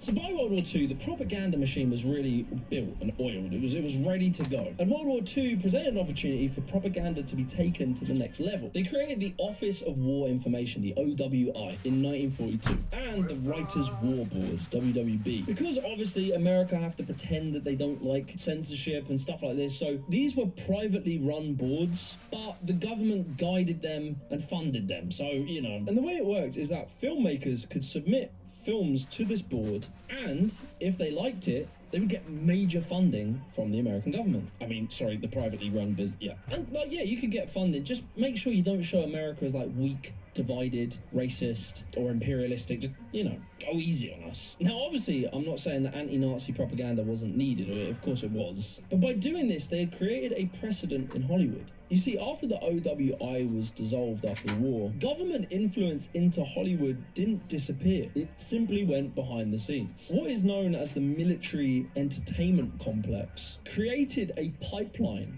between Hollywood and the US military. The military would offer major funding, major access to equipment and locations in return for script approval. So you get films like The Big Lift in 1950, Strategic Air Command, The Bridges of Toko Ri, and this was all the way back in like the 50s, but this pattern would continue. Films like Top Gun in 1986 were funded directly by the Department of Defense, and that film spiked military recruitment by 500%. The Hunt for Red October 1990, Black Hawk Down 2001, Pearl Harbor 2001, and the Transformer series, which was 2007 all the way up to 2018. So as time went past, filmmakers, they were presented with this strange incentive. It wasn't that you couldn't go and grab a camera and tell some very honest story about the complexity of life, critiques of America, but if you want to make a sick film about tanks and guns and blow-uppers, and if you wanted major funding, distribution, you could have all this, my friends. Just make sure you paint America in a really, really, really, really, really good light. And voila, you have a blockbuster here. But what if new ideas started to spread around the world of what even terms like freedom really mean? What if slowly culture started to change? I just want to quickly take a second, right? Doing this job on YouTube means that I am constantly taking notes, like all the time. I use my phone and it is a disorganized mess. But that's where today's sponsor, Claude Note, comes in. An absolute game changer for note taking. This small, sleek device attaches to the back of your phone, and with just literally one click, it starts recording conversation. You can use this whether you're in like a work meeting, in an interview, or like a brainstorming session. So basically, you can be fully engaged in the conversation without having to stop and take notes and pause. Debunking all the key arguments about immigration. I want it to be funny and sort of like... Claude Note captures everything, from full audio to transcribing every word into text, with like a speaker label to distinguish the different voices of who's speaking. What's amazing is it will provide you like a structured summary and like highlight key points from the conversation, which you can go through and read on your phone. The real magic though is Ask AI. You can literally ask it questions about your conversation and extract insights directly from your recordings. Claude Note is your AI meeting secretary, learning from your meeting history. If you need help drafting an email, you can ask AI. If you want to pull data for a report, ask AI. It can even help you delegate tasks to your team. As well, the Note won't drain your battery on your phone or take up any storage on your phone. It can record continuously for 30 hours with noise cancellation and voice isolation. Plus, it understands up to 112 different languages and accents. It's ideal for executives, managers, and leaders who want to run efficient meetings and save time on after-meeting tasks. Also, you get full privacy. Claude meets SOC 2, GDPR, HIPAA, and EN 18031 standards. These are the industry's most secure compliance requirements, ensuring the safest storage and transmission of your data. So be sure to check the links below, use my code Jimmy to enjoy 10% off and get an extra 600 minutes of transcription. Anyway, back to the video.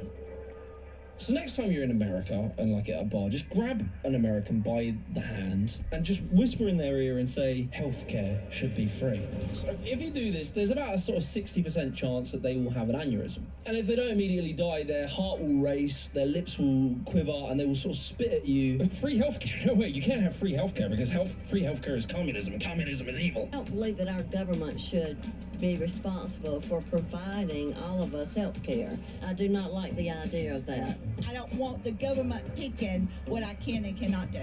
If everybody has something for free, who's going to pay for it? Anything that's free, sometimes it's not worth having. So America, right, despite being the only nation, sort of developed nation, that doesn't have some form of free healthcare, they seem to have this very unique relationship to the word communism. A relationship that even in the UK, as influenced by Americans as we are, even we don't have the same reaction. And of course the rest of Europe doesn't either. But this attitude, this fear of communism wasn't an accident. During the Cold War, which was 1947 all the way to 1991, the USSR became a global power. And they were a problem for America. And they didn't just fear them because of the potential of nuclear warfare, but they feared them for the potential that their ideas might spread. Ideas like worker ownership, the power of unions, class solidarity. And this was very, very bad for America. In the late 40s to 50s, the US of A descended into a national meltdown over this fear of communist infiltration. A man by the name of Joseph McCarthy, he built his entire political career over accusing people of being Soviet agents with little to no evidence at all. What's more is McCarthy claimed that the United States government, military, and the media was riddled with communists. Any man who protects communists is not fit to wear that uniform, General. Throwing menace of communism around in the House of Representatives un-American. Are you now under the direction of the Communist Party? The fight will continue, regardless of how rough the opposition gets, and rough it will be. The general gist that he tried to put across, that there was these sneaky communist spies everywhere, sort of like hiding in bushes and bins, and they were all plotting to just overthrow America. But like these sneaky spies were sometimes, they were super sneaky, so like they couldn't find them. And so America set up the House Un-American Activities Committee, the HUAC, with the sole duty to weed out communists from every layer of society. You gotta think, right, if you're trying to find these secret communist saboteurs, these spreaders of dangerous thought, well, who was more influential at spreading ideas than Hollywood? The idea that Hollywood was secretly infested with communists who were using the films to spread communist propaganda, all whilst Hollywood was literally, as we've just gone through, were literally funded by the American government and military to promote pro-war and pro-capitalist messages through their films. Nonetheless, right, a load of actors, writers, directors were dragged in front of the HUAC, and they started being blacklisted from Hollywood. Anyone in Hollywood, you know, a creative arts field, who was suspected of being slightly left-wing were fired and not allowed to work ever again. I don't know if you know this, but usually creative people tend to be a little bit left-wing. Writers, actors, directors were having their careers destroyed on literally just allegations. Now, there was no single official law which banned communist thought from Hollywood. However, there didn't need to be.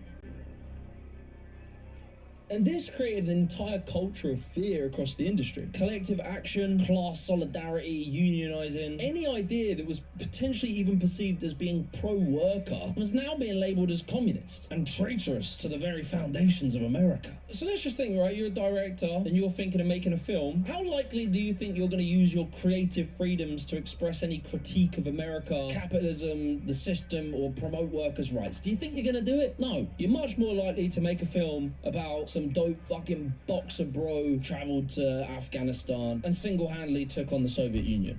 It's some of the greatest fight stuff I've ever seen filmed. The media that was being pumped out of Hollywood had a very, very clear set of beliefs and attitudes it started to push into the minds of people. That American capitalism and individualism is the only way. Every problem in life has one individual solution. Every injustice in society can be overcome through grit, faith, and one brave man standing up for what is right. Heroes, villains, and a happy ending. There was no moral grey areas, no mid-grounds, no nuance. There's very little, like, you know, hang on guys, why is the bad guy bad in the first place? Maybe the good guy, maybe he's not actually that good, and maybe he's part of a system that perpetuates a certain type. Shut up, you filthy communist. There was this really good video I watched, which was comparing American and Chinese political philosophy, where it talks about how Americans have a very vertical philosophy. So they start with a base idea. Freedom is fundamentally good, and this fundamental good should be applied everywhere. You apply it in every situation. The more freedom, the more good. Whether that freedom means means that kids have to go to school walking through metal detectors so they don't get shot, you know, is shut up. Freedom good. This binary way of thinking has such deep cultural effects, not just on America, but also directly onto all of the European markets that Hollywood was selling to. America obviously dominates the entire media world. In as early as 1919, 90%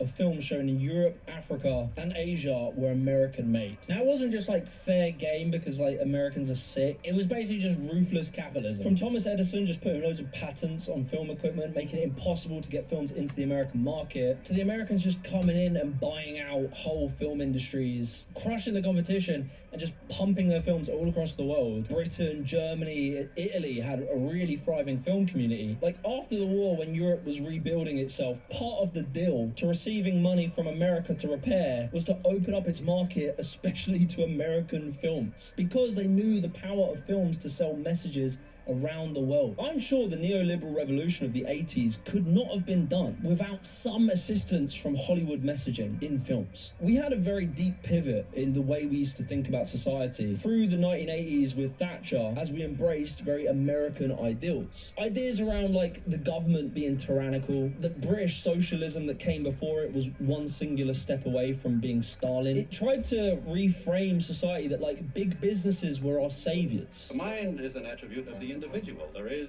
no such thing as a... They're saying load an older save from 3 days ago, and I lost like 3 days of progress or something.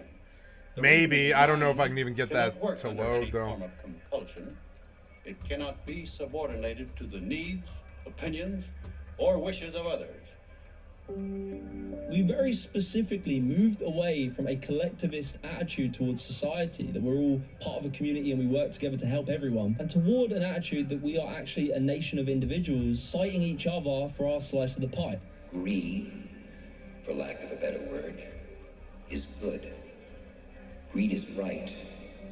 Greed works. All of Europe went through this process of like privatization, reducing taxes on the rich, reducing the welfare state. But in much of Europe, leftism is accepted without the instant association with Stalin. Whereas in America, they take someone like a Bernie Sanders, who would be your average European politician, and they see him as a wild radical. I wonder if I can load into the old save and then load into the new one. That might work.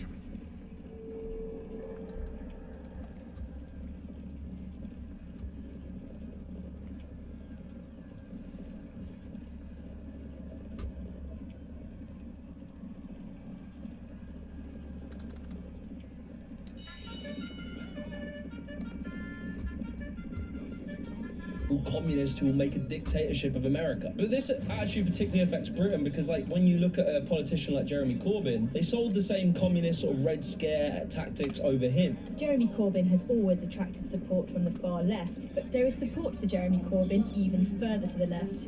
The British Communist Party will stand no candidates in this election for the first time since 1920. But it's interesting, right? Because when you look at America, they sort of struggle to understand the grey area, right? It doesn't have to be a communist dictatorship or free market libertarian extreme capitalism. Obviously, there's lots of mid-ground between that. But in the American mind, and I think Hollywood plays a massive role in this, it's very hard for them to understand it isn't one or the other. It can be somewhere in between. Obviously, I'm not talking about all Americans. There are many Americans that support Bernie Sanders, etc. But there are large parts in the political class and of society that just can't see it this way. And it's interesting when they have to contend with the fact that many European nations have way higher living standards than America, and also nations that they used to be much bigger than and now competitive. These attitudes that America's number one, capitalism's the best, it's the only way, as time goes past and other nations develop and change, they start to contradict this American attitude. And so, American politicians have to explain it within this binary way of thinking. You can see it with how Americans often talk about the Chinese success, right? The success of China really goes against what America believes. China's defaulted with us because if you look at what they're doing with the way they steal our intellectual property, our intellectual rights, I mean, it's crazy what they're doing. I mean, there's like no laws that pertain to them. So you could certainly make a case in a court what they have done to us is incredible. We don't have, and then they come over and they get steak dinners. Okay, we give them steak dinners. And the story goes like this, that China opened up to American trade, American tech firms came to China, and China said, in order for you to access our market, you need to share your technology with us and let us understand it. And the American capitalist firms did so willingly, driven by their desire to make more profit. But if a nation somehow starts to grow and outcompete them, it's because they're just bad guys, not playing by the rules, they're cheating. Which just sounds like any basic Hollywood storyline from the last 100 years. The reason they have to do this is because if they were to just accept that the Chinese state were involved in business and it was successful, it undermines the American mythology. And due to their relentless propaganda, systems can only be one or the other. One of which is good, American capitalism, and the other, evil, tyrannical communist dictatorships. So now, as I explained earlier, right, America, through the force of legislation, power, and big capital, have been able to dominate the entire global film market. And its films, unlike the sort of indie European filmmakers, were created with a different philosophy: mass production. Studios like Universal, Warner Bros, Paramount, they didn't just make movies and works of art, they built assembly lines. Dedicated screenwriters, on-contract actors, costume warehouses, backlot sets, reusing scripts and recycling plots. This content machine, right, this mass production meant that they could compete on scale. Here we are They back could here just flood again. markets with films. So the spread of American television and film was able to take the day-to-day life of Americans, their culture, their lifestyle. Now I'm and gonna try and make load it this a part exit of save and just our see if it lives loads it. abroad. Please work, please work, please work, please work. Some kind of glitch. Like most Europeans, most British people, we understand a lot of American jokes and references, even references to things we may have never been to. If they make a joke about a 7-Eleven, even if you haven't stepped foot in one of them, you'll get what they're talking about. And it would impact you, right? Like, I have definitely called a couch a sofa many times. I think even in my weakest moments, I have called a bin a trash can. Ugh. America wasn't just exporting beliefs and politics. Please work, but they were actually please work. painting a mythology about America itself and its history. Films like Gone with the Wind basically whitewashed slavery. They made Confederacy seem like a lost noble cause. Mr. Smith painted American democracy as flawed but ultimately virtuous. Shane told you that violence, when done by the right man with a good moral compass, wasn't just acceptable, that it was necessary. If a man really wants to protect what's his, he has to do it for himself. These were moral blueprints that trained the entire world on how to see America and its morality on a global stage, like in a benevolent way. They were always the good guy. And they also exploited an image of the American middle-class paradise. To me, growing up, America was this place where every family had like this save won't massive load. garden or a lawn, a big swimming pool. They had a porch out of... Fuck. So I definitely lost time.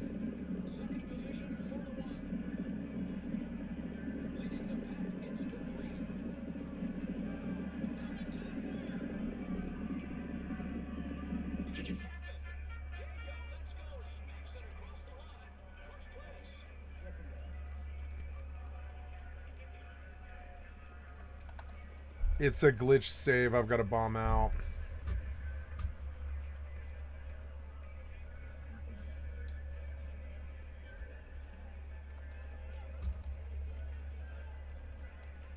$40K on Yayo. Let's go. I'm back up again.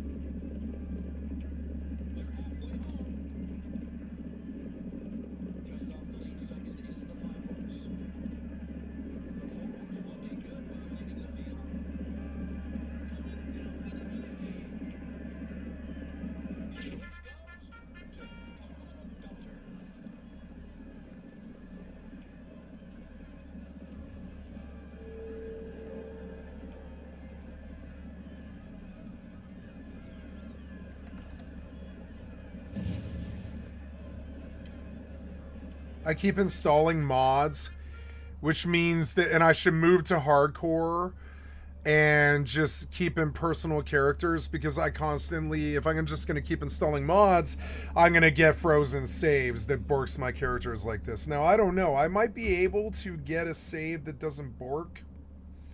But we tested all of these. Yeah, so I don't know. Like, that just sucks. It sucks. And I lose like 5 levels or whatever. And like, and it's, yeah, in 4 days. I lose like 4 days if I can't get that to load.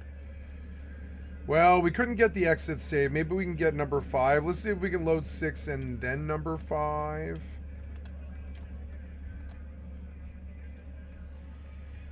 Something I did or something I'm doing. Maybe that range.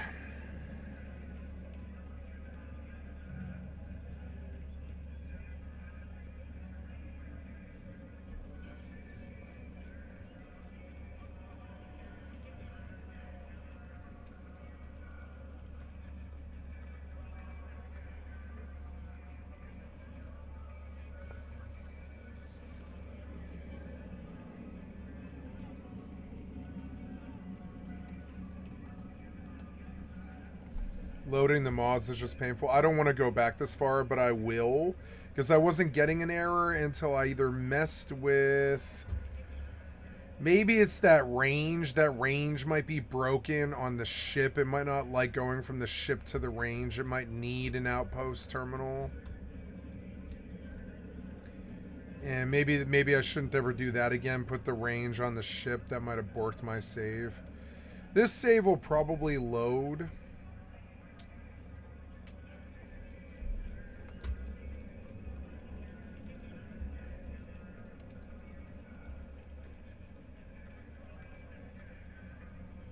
This save will probably load, but I mean, I don't want to lose this much progress. I would prefer to get like number 5 saved or number 4. Or like number 3. Maybe number 3 will load. Or 5. 5's probably, the oldest one is probably the one most likely to load. Instead of number 1, I'll try, number 1 might be totally borked, but maybe I can get 5 to load. I'll go from 6 to 5. If I can get 5 to load, I won't have lost like the last 4 days. I don't know. I don't know. I could start hardcore. This save, I'm learning to do saves every day. I should lose the last 4 days because I'm learning that I can probably keep this going, but I did something it didn't like, and if I had a daily save, I could just go back to the start of the session. So at the end of the day, I have to do a quick save. Oh no, maybe it'll load that quick save. Let's try loading the quick save as opposed to the exit save. Maybe it'll load the quick save. We'll try load. I'll try to load that quick save as opposed to the auto save. I'm gonna try all of them. Look, this will load, which is very good. Ugh, can't seem to consistently win. It's so annoying.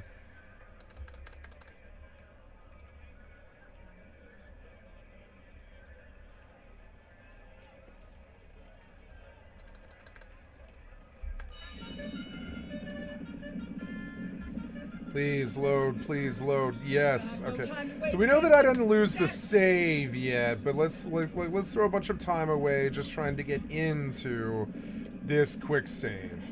Because I'll know within, you know, what, like 5 minutes here if it's going to load or not. I don't like that it shows me like a planet like screen right here as opposed to like a ship. Because I'm on the ship.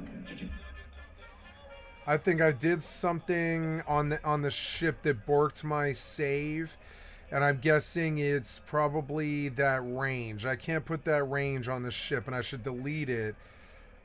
I think falling through the floor with the bed was screwing up the save. So I want to move the ship and the bed, and that's okay. I'm okay with losing like 3 or 4 days to an error like that. It's a lot of work that I lose. I even lost some magazines. I think I found like 4 magazines in the last 4 days or something, like 1 a day or something. So it's fucking tragic if I can't get this to load. I'm gonna give it some time and just see if it eventually fucking loads, you know, just on some whim or I don't know.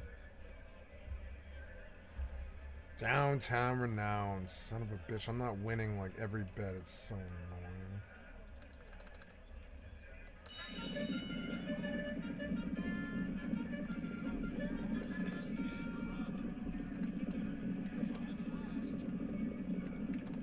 Mithril ingots gonna make a lot of money. It's good. Lots of money.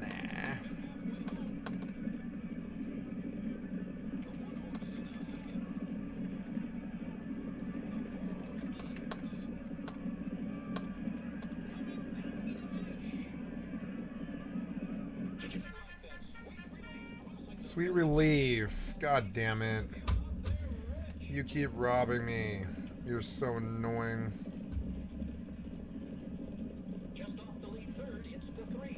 Well, yeah. So I can't get into this save. And I lose like 4 days. And it was something I was doing, but I don't know what. I don't know. I think it was falling through the floor or getting stuck in the floor. Borks the fucking save. And so maybe we can just learn from this and we call it like the cost of learning. And I'll have to kill these 2 fucking deck claws or whatever and go back to my save. But I at least haven't lost my save yet. But I'm learning that or, well, I don't know. I'm learning that... Well, no, I don't know. It's something that I did. I don't think it's the mods. I think it's something I did with the mods. And I guess I'll load the save that works. I really should have... And it's my fault that I don't keep a lot of saves. I should have kept a lot of saves. I didn't.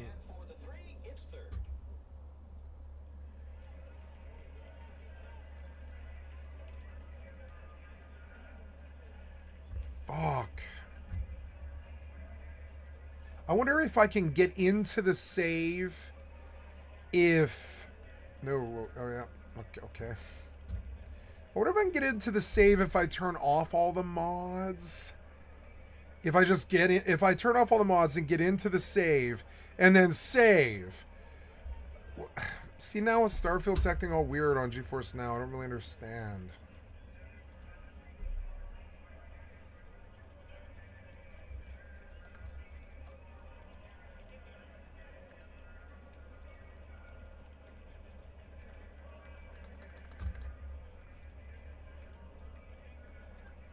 It's like capped me.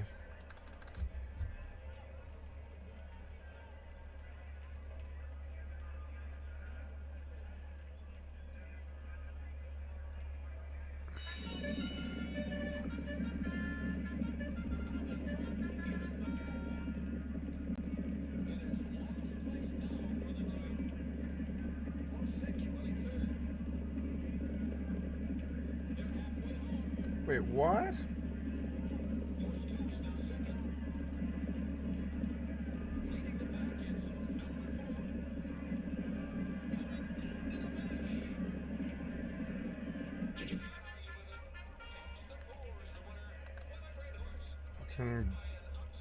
I've launched Starfield so many times it's like glitching GeForce Now.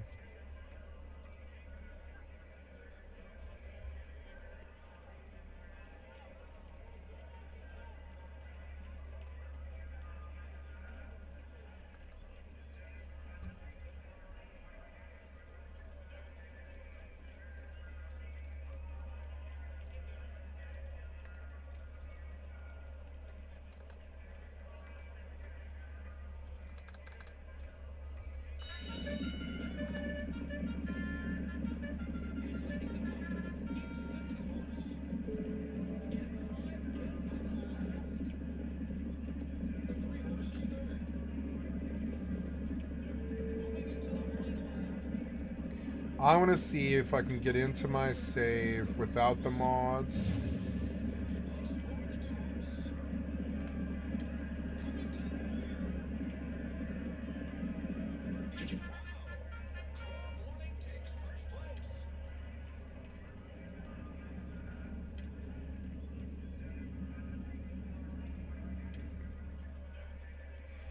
We'll just see if it can load the save without the mods.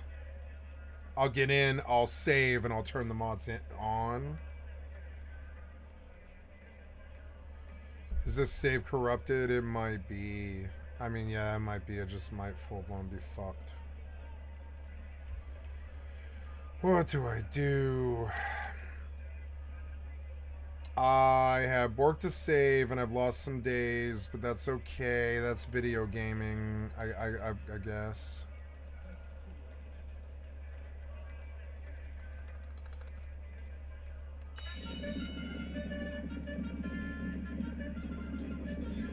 Now, this save won't load. So we're gonna take the load I can get, and we lost the time. I can accept that. I'm not a pussy. I can accept that I lost time over mods. It's acceptable. It's not ideal, but it's acceptable. It's not my favorite idea. Doozy floozy, come on, man. I am losing a lot. I'm gonna get down to 600 and just stop. It's impossible. I've lost like, it just seems impossible. I've lost like 10 in a row or something now. It's so annoying when it goes on a streak. I hate digital streaks. They drive me crazy.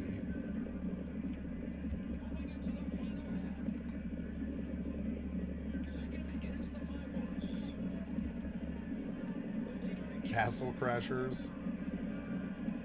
Why is Castle Crashers there?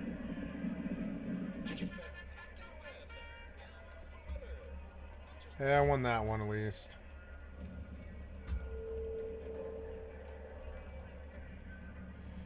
Okay, we'll load into the save that you can do.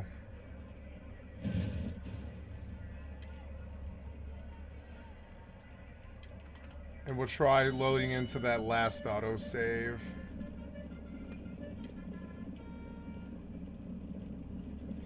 The quick save didn't work. The exit save didn't work.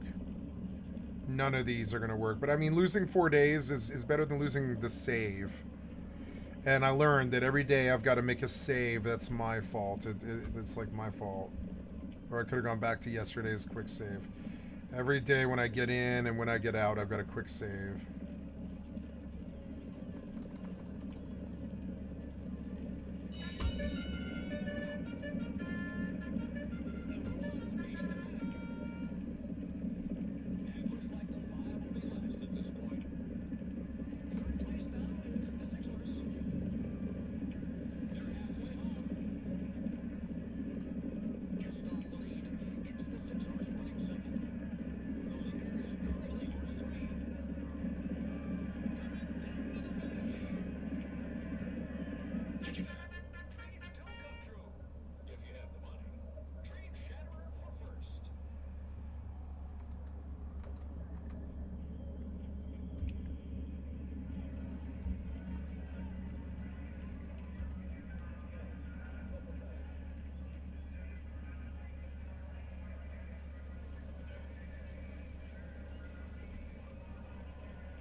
I will try to load this other autosave once I get into this save.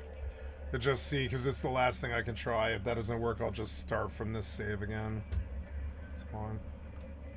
Something I'm doing in this ship, like the bed, falling through the floor in the bed was bad.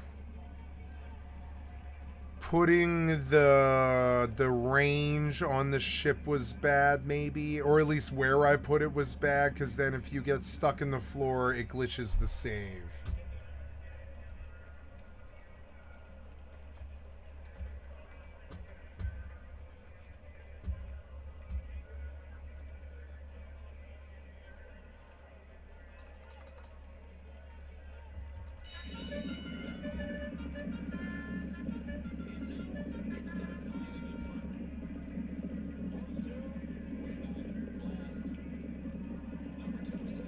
No time to waste, Captain.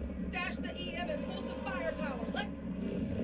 It doesn't take that long to load into this save, so we're gonna do the experiment and find out. God damn it, give me a stop menu. So I want you to try and save, or I'll say load, this autosave, number 5. I don't think I've tried that yet.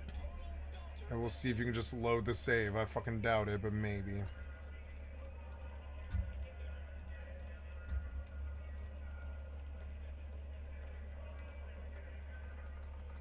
I don't know, I want yellow sunshine.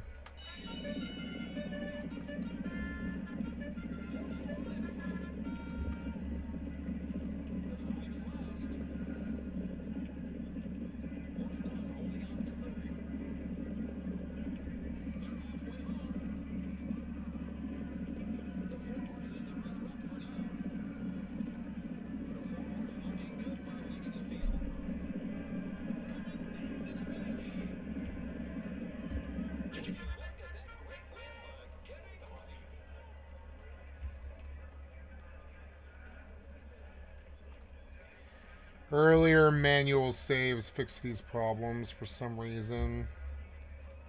But this isn't going to load. I don't know. The other load took a while. Let's give it a little while longer and just see if it loads on some freak occurrence and gives me my progress. I don't think it will. I don't know what I did to bork those saves. Must have been putting the fucking... yeah, it probably doesn't like putting the gun range on the ship. Although, I don't know, I had a gun range sitting there for days. I don't know, it just, I don't know. But I didn't use it. I think using the gun range on the ship was a mistake, and I learned. And I lost some progress. But that's okay, it's not that bad. Whatever.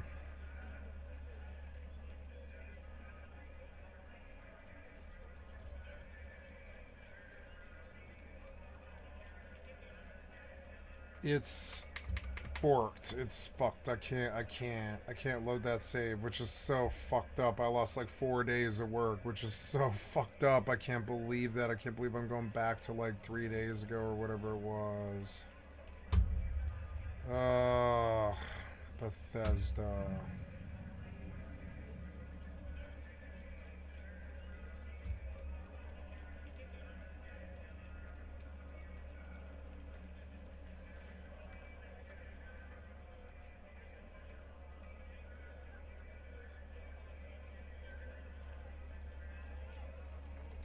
Yeah, so you won't load this, will you? Nope, so bomb out.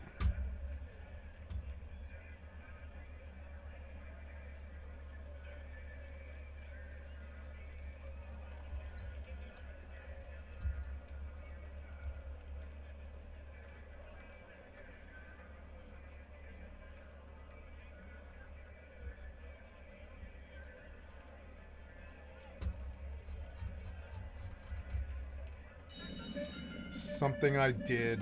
I don't know what it was, though. That's the problem. Something I did.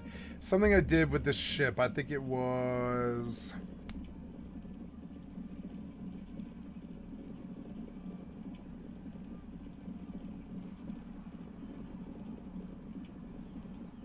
I think it's...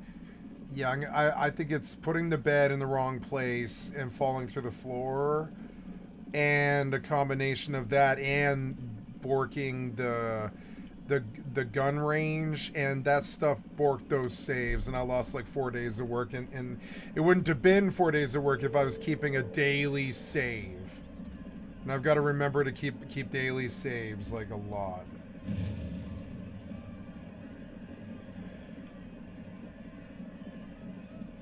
What happens now if... No, you want the exit save? Yeah, that's not going to load, is it? No, I want you to load my old save, which is just tragic. But I didn't lose the character. I did lose 20 hours. 20 hours, which is like 2 days or something like that. That's insane.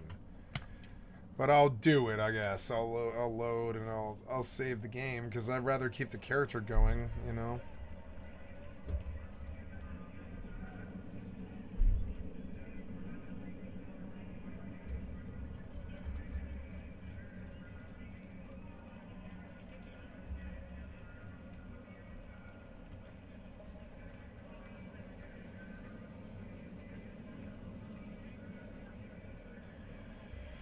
Well, it's okay.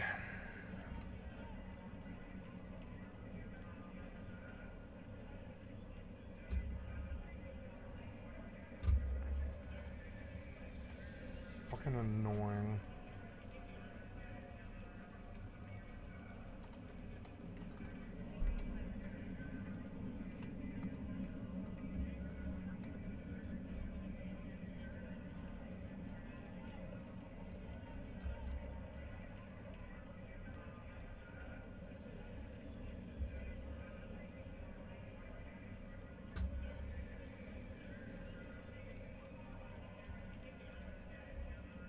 Well, everybody, it's another day ending in the letter Y, as I like to say, so we gotta talk about Starfield.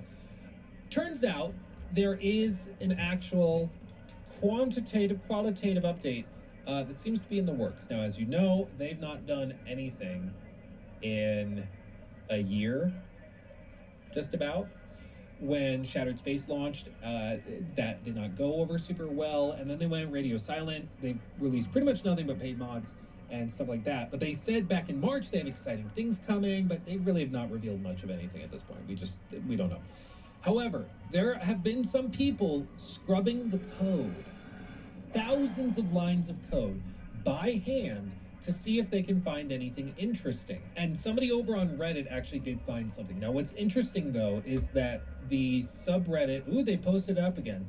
It was deleted, but now it's back. So, as you can see, Zealous Ideal Buyer 7 posted this. Credit to XTC Refugee, looking through thousands of lines of code based on their findings. Looks like Bethesda dev team is working on proper space travel in upcoming updates. Ooh, proper space travel. Code that specifically referred to a couple of tags and variables that were previously not in the game. So, specifically, on-ship cruise arrival. Player ship, check arrival, debug trace, arrived if out of cruise mode, start global hail timer, unreserved remote event, player ship, on player cruise arrival, unreserved core menu, open close event, fader menu. They also have this on ship cruise arrival. 50K downtown renown and back up. Cruise mode, is ship cruise enabled, disables the player's ability to cruise in spaces. They have multiple references to cruise. As you can see, all over this.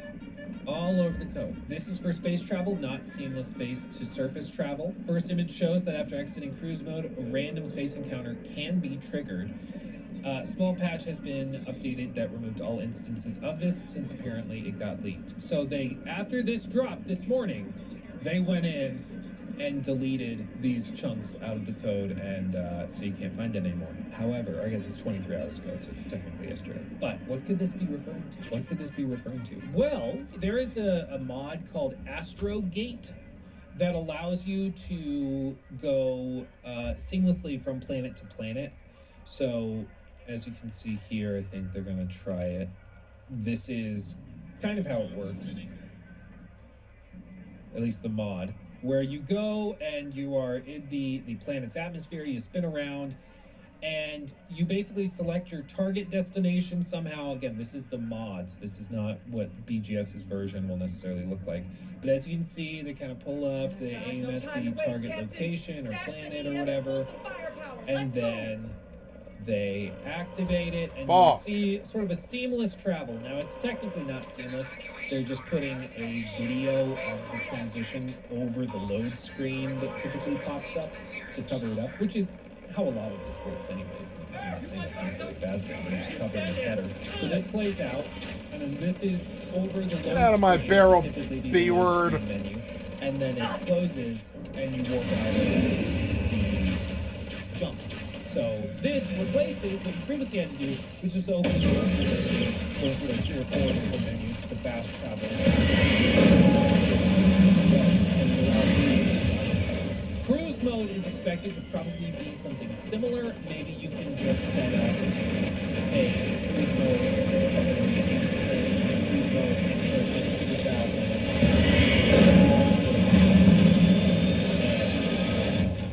That's how they do it. We don't know much more about that, though.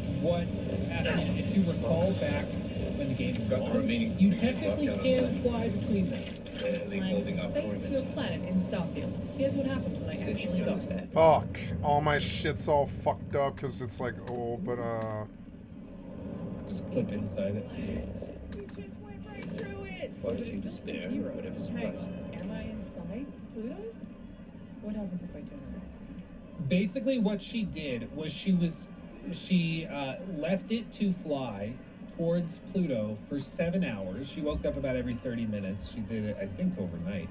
But she let it fly towards Pluto and just got up to check it every 30 minutes because the planets actually do rotate around the sun, so you have to actually adjust your course every once in a while. But when she finally arrived, there was this big two-dimensional picture of the planet. Or like, I don't know if it's actually two-dimensional. It's probably like a sphere. But when she got there, she just clips into it because it's just a picture. It's not actually the planet like you would see in like when you load into the little cell. It's just a massive picture, basically. But they are technically floating through space. And, you know, the physics gets weird because the engine just isn't really equipped to handle it. But there is technically something way out there that is holding the place of Pluto, technically. So what is expected is that this code alludes to a cruise mode that will allow you to set I lost a lot the of ship work to because of cruise mods. Oh, well. and go between planets. Now, the other option for this, which is much less exciting, just being real, is that this is just a mode that you can toggle onto your ship that allows it to travel towards a planet, and then you get up from the captain's seat and you can do things within your ship without having to have the ship stay completely still. What is the practical usefulness of that? I don't think there would be one unless, because, you know, the fish bowls are so small by default, unless it were something that allows you to travel between planets. I don't know. Less exciting means this is what we're getting. Logan Levesque donated $10 through Super Chat. Jokes aside, Starfield is an embarrassment. This is Todd's dream game. He's got a bigger crew, more money than God, and Xbox. This is this best they could shish 1T out? Absolutely pathetic. I just think Starfield is a prime example of biting off more than you can chew. I think they had some good ideas, but they just did not have the tech to do it. And by the time they realized that it was way too late. Like Todd saying that they could only find the fun in 2021. It was supposed to be fun. I just really like it was in development. Fallout 76 came out in 2018. It was in development for 5 full years. It was supposed to be out after 4, and it seems like they delayed it basically an entire year to polish and then fix it up and make it run better. But yeah, dude, it just wasn't one that clicked. It just didn't click. In my opinion, that it was only Todd's stream. I can't see the passion that came from the devs. Well, I think for Emil, it was also a passion. It was specifically Todd's stream game. That's really cool. And if you watch the Starfield Saga video I did, it's like 2 hours long. In that, I showed 4 from the 90 minutes that you can still find of Todd talking about a space game. Like, you can actually find those posts today, which is crazy. So if you want to go see that video, go watch it. It's just the Starfield Saga. Luke Stevens, go check it out. But it's possible that this is literally just code for a mode that lets the ship travel and fly by itself while you are up and about inside the ship doing things. I honestly, again, I don't know what the point of that would be unless it's traveling somewhere far away. Because right now, the game's fish bowls that you spawn into, even in the ship, are so small, it takes you all of 15 to 20 seconds to fly over to the space station over there in orbit around the planet. And so I just don't know why you would unless you're able to travel between much. I don't know. I honestly am not sure, but I think it's possible, at the very least, that they found some way to open it up and allow for people to fly faster and farther and stuff, which would be good. I think that's a good improvement. It doesn't answer the other problem, and perhaps the primary problem people have with Starfield, which is that the locations and everything are just repeated too often, and so it gets boring really quickly because you're just doing the same thing over and over and over again. But if they're taking steps to add something like this, that is a potentially very good step forward. It's possible they also have some exciting things to share with the rest of the game to add all new POIs, all new sorts of quality of life improvements to really improve it. And here's the deal. I hope that this is all true. I hope this is all the case. Yes, I talk about Starfield a lot, but it's because I'm ultimately a fan of BGS games. I don't want to think what would have happened if you two had. And just glad we could rise to I really love their Captain, work. we should report it's just back I feel to like the they've been president. out Let her know of. the terramorphs have been dealt with. They've been out of it. Take care of yourself, You know, Sergeant. they've been struggling for about a decade, and I feel like if they could get back on track, they could come out with some bangers to end, Todd's career and everything. So I want them to make it better. And if they are taking these kinds of steps, I think they very well could be on their way towards fixing the game, or at least making it significantly better. Will it ever be a masterpiece? I don't think so, because I think the writing, for example, I think it already is. Itself is just fundamentally kind of uninteresting. But I think that they could improve a lot of these mechanical things, and that could be a welcome change. So I hope they figure it out. I hope they figure it out and they can improve it. And when they do, I will praise them for it. But the fact that people are finding this, spreading it on social media, and they then went in and removed all instances God of this, damn it, I think I have to that me suggests redo, that like, maybe Andreja's they're marriage, onto even. I think I finished out Andreja. They know what's coming. Yeah, interplanetary travel is. Yeah, so I'm still back with Andreja. Oh well, it'll System. happen again. How it's using the code here, I would guess so. We already know all planets exist together in whatever 3D space constitutes a star system.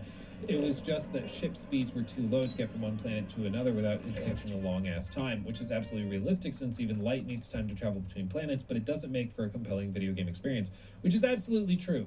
And it's why I've said, like, there's a difference between realism and what's fun for a video game. Realistically, in an RPG, you should be stopping every, 6-8 hours to go to the bathroom, and you should have to sleep constantly. You might need to eat 2-3 meals a day. Like, that's what's realistic. Does that mean it's fun? No. Adrian, it would appear that the cabinet owes if you you our sprint, thanks for what you did for the. you should your get tired Thank you, and ma'am. maybe randomly pull a hamstring or twist your ankle running along a road with course. potholes in it. Is that fun? Now, Not for a you lot will of have people. our, but to So accomplish there's a difference between as what's such, realistic as and soon what's as we go- fun. And I feel like Starfield yes. kind of mixed up the two on Yes, numerous ma'am. occasions. But it's going to be interesting to see what they're doing here. Because it But seems like they actually are someone working who on knows some system to the allow the cabinet- ship to travel great distances, allowing you to get up from your ship would be my guess, because that's what I think with cruise. Or maybe cruise is, like, they're not phrasing it as jump mode or jump speed mode or anything to quickly do that. I'm guessing this is just going to be like an end game system to travel between planets within a solar system quickly. You get up from your ship, talk to companions, do crafting or something on your ship while you travel. Then you get up after the ship takes 5-6 minutes to travel to the destination, and then you're good. That's my guess. It's my guess. Key No Man's Sky. Yeah, I think they're adding these quality of life things, which I think will help. But ultimately, does it like win over No Man's Sky players? Probably not. But hey. An improvement is an improvement, and I'll give them that. I'll give If you need a moment, by all means, take it. He took my thing. Red flag, red flag.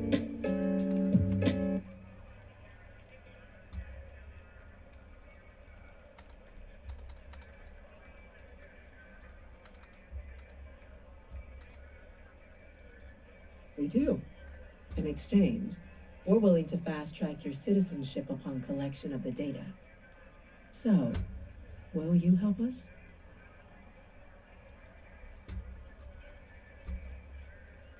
Driver error.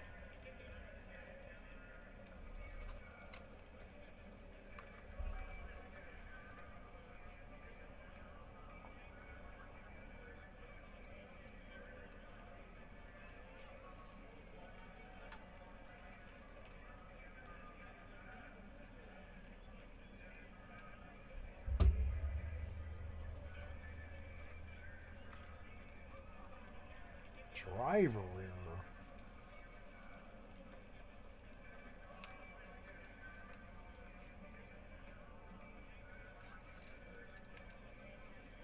Are you quite all right? Are you wounded?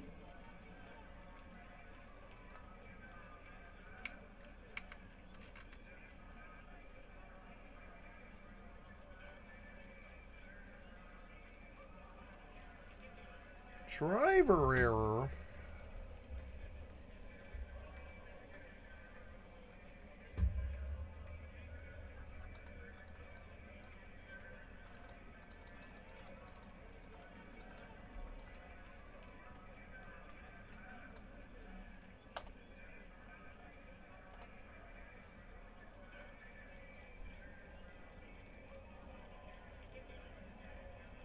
Maybe I need to replug the... Something wrong, Captain. Oh, there. Is that it? Maybe that's why. There. That's why. That's why. That's why. There we go. That's why. I accidentally hit something. Okay, so... There we go. I'm like, why is my mouse acting all weird? I'm glad to hear it. Now, Deputy Mackin, you should be able to... And on behalf... Ah, damn it. I lost so much progress because I wasn't saving every day. Getting a plan together for Quick that saves. Quick saves don't really... Like, they're talking about you should make real saves. Yeah, now I want a real save, yeah. So every little while I'll save again because I'm paranoid about losing progress now, and I'll be careful about the stuff that I did that borked my save. But I didn't lose my save, and that's the main thing. That's the main thing. This happens with Bethesda. This time, at least I don't have to pay attention to the content. I've seen it all, and I can just skip through without feeling bad.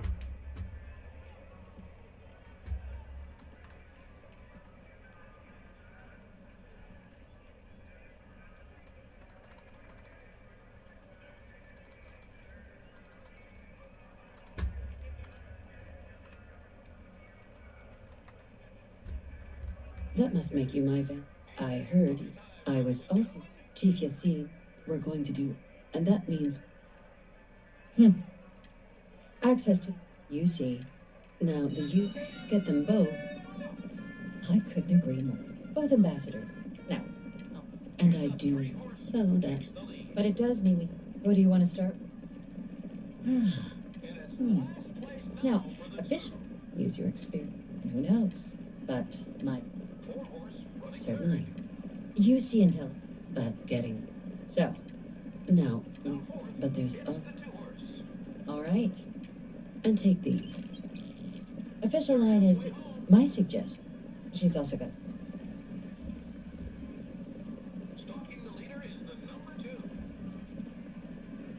Not anymore. And I lost this. Oh, whoa, wait. Oh. Come on, number 2. Nope, you fell out and now 5 wins. 13 to 1's gonna win. No, 3 to 1's gonna win. 4 to 1's gonna win. Come on, 2 to 1. I lost this. Yep, fucking you came out of nowhere. Damn it, Scissor, you son of a bitch.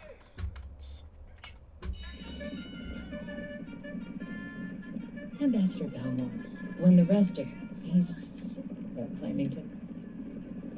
It does. We're not 100. By his public scans, your task is. I have no doubt. Now, the embassy. Here. And fair warning. Now, if you. I'd suggest. Be smart out there. You are making a bit of a scene here.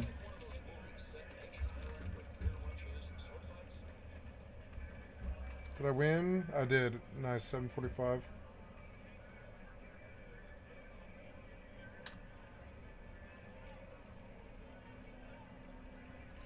Maybe they're trying to show me Scissor. Scissor won last one. Let's see who wins that one.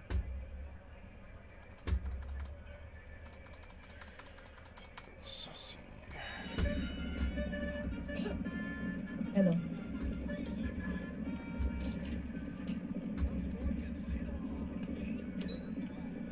God damn it, I lost my fucking save. It's so annoying. I should have been keeping saves each day. I learned my lesson. I learned my lesson. God damn it. Congratulations.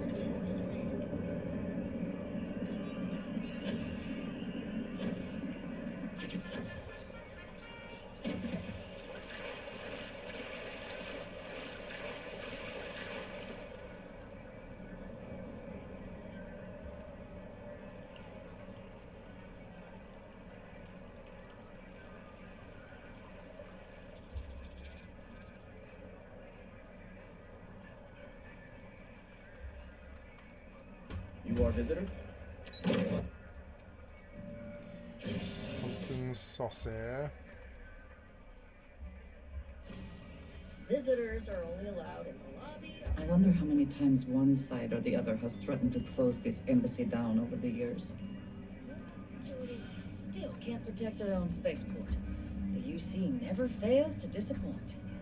I just wish I hadn't received the news from an SSNN broadcast.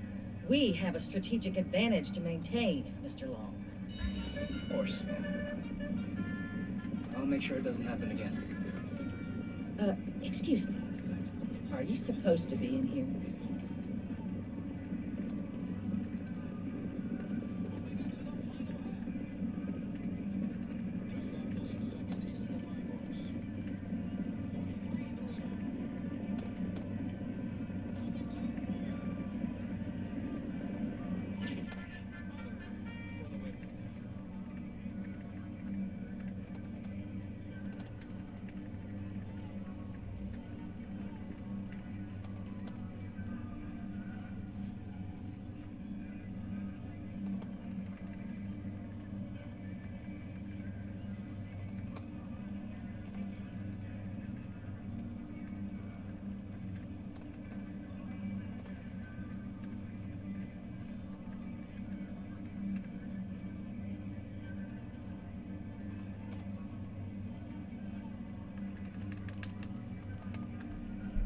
I'm bothered. 765. My luck is getting up a little bit.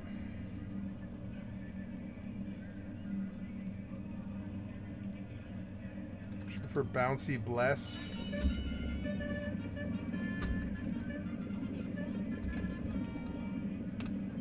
I'm sorry. Ah, you're the one, Mackin. You have my thanks for now. Now that you, I can only presume. Let me be. I will not be. You're really gonna push? I'm listening. I suppose you're right. You think this is? I suppose. Londonian. Well, Captain, but if I'm really great, your access will. You go in one, and all research. Freestar scientist. So, do we? Excellent.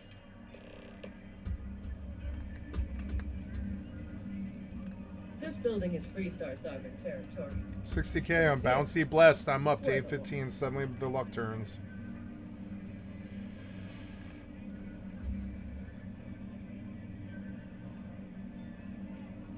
I'll take a Dr. D's reins.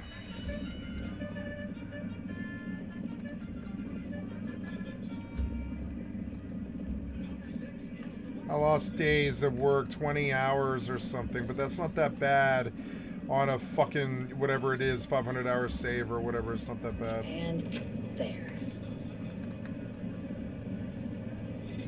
Ah, falling through the floor was bad. Here, I'll reach out to Deputy Merritt. We'll coordinate the necessary oversights. Two unlikely allies, I guess.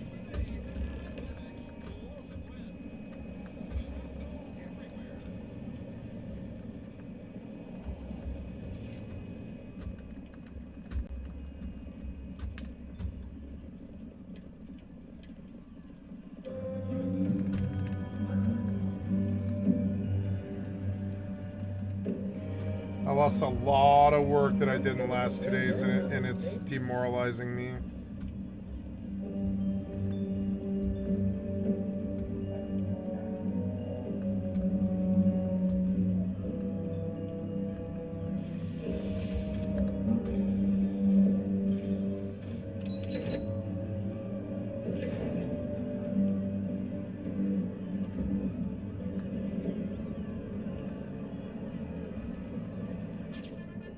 I cannot help but notice that the Colony War Memorial is in direct line of sight of this embassy.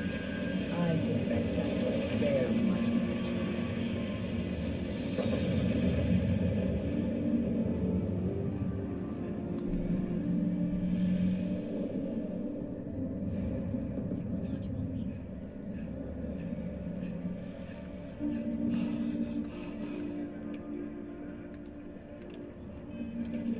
I think I spent time getting drugs that I don't have.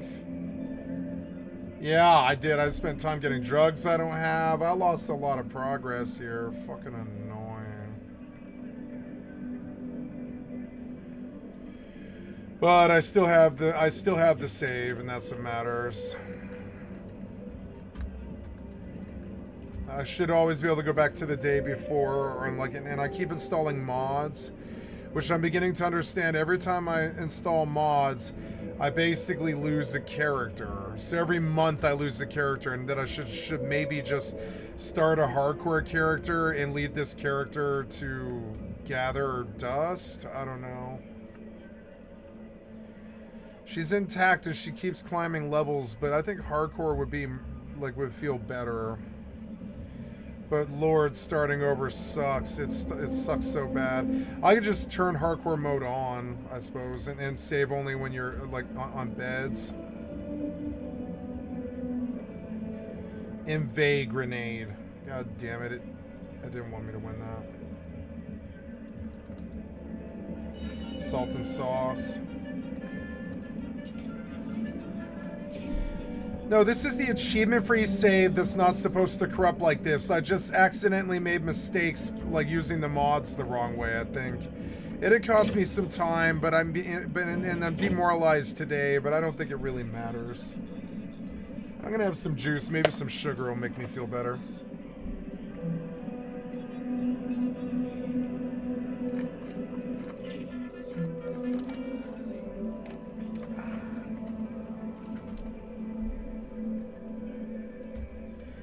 Losing 20 hours sucks, but I mean, you know, whatever. Oops.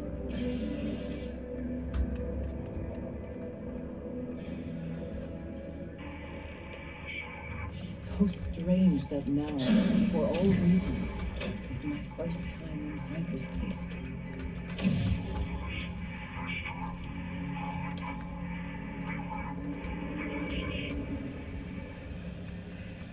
I think the terminals are okay, the Zeogre terminals, but I don't think you can teleport out of the ship. I think it aborts the save.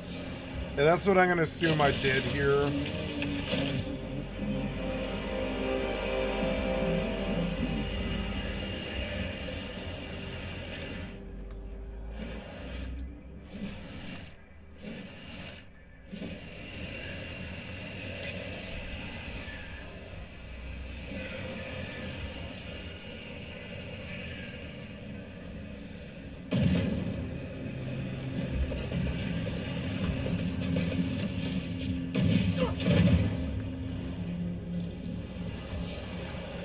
I'm seeing that I need the shotgun.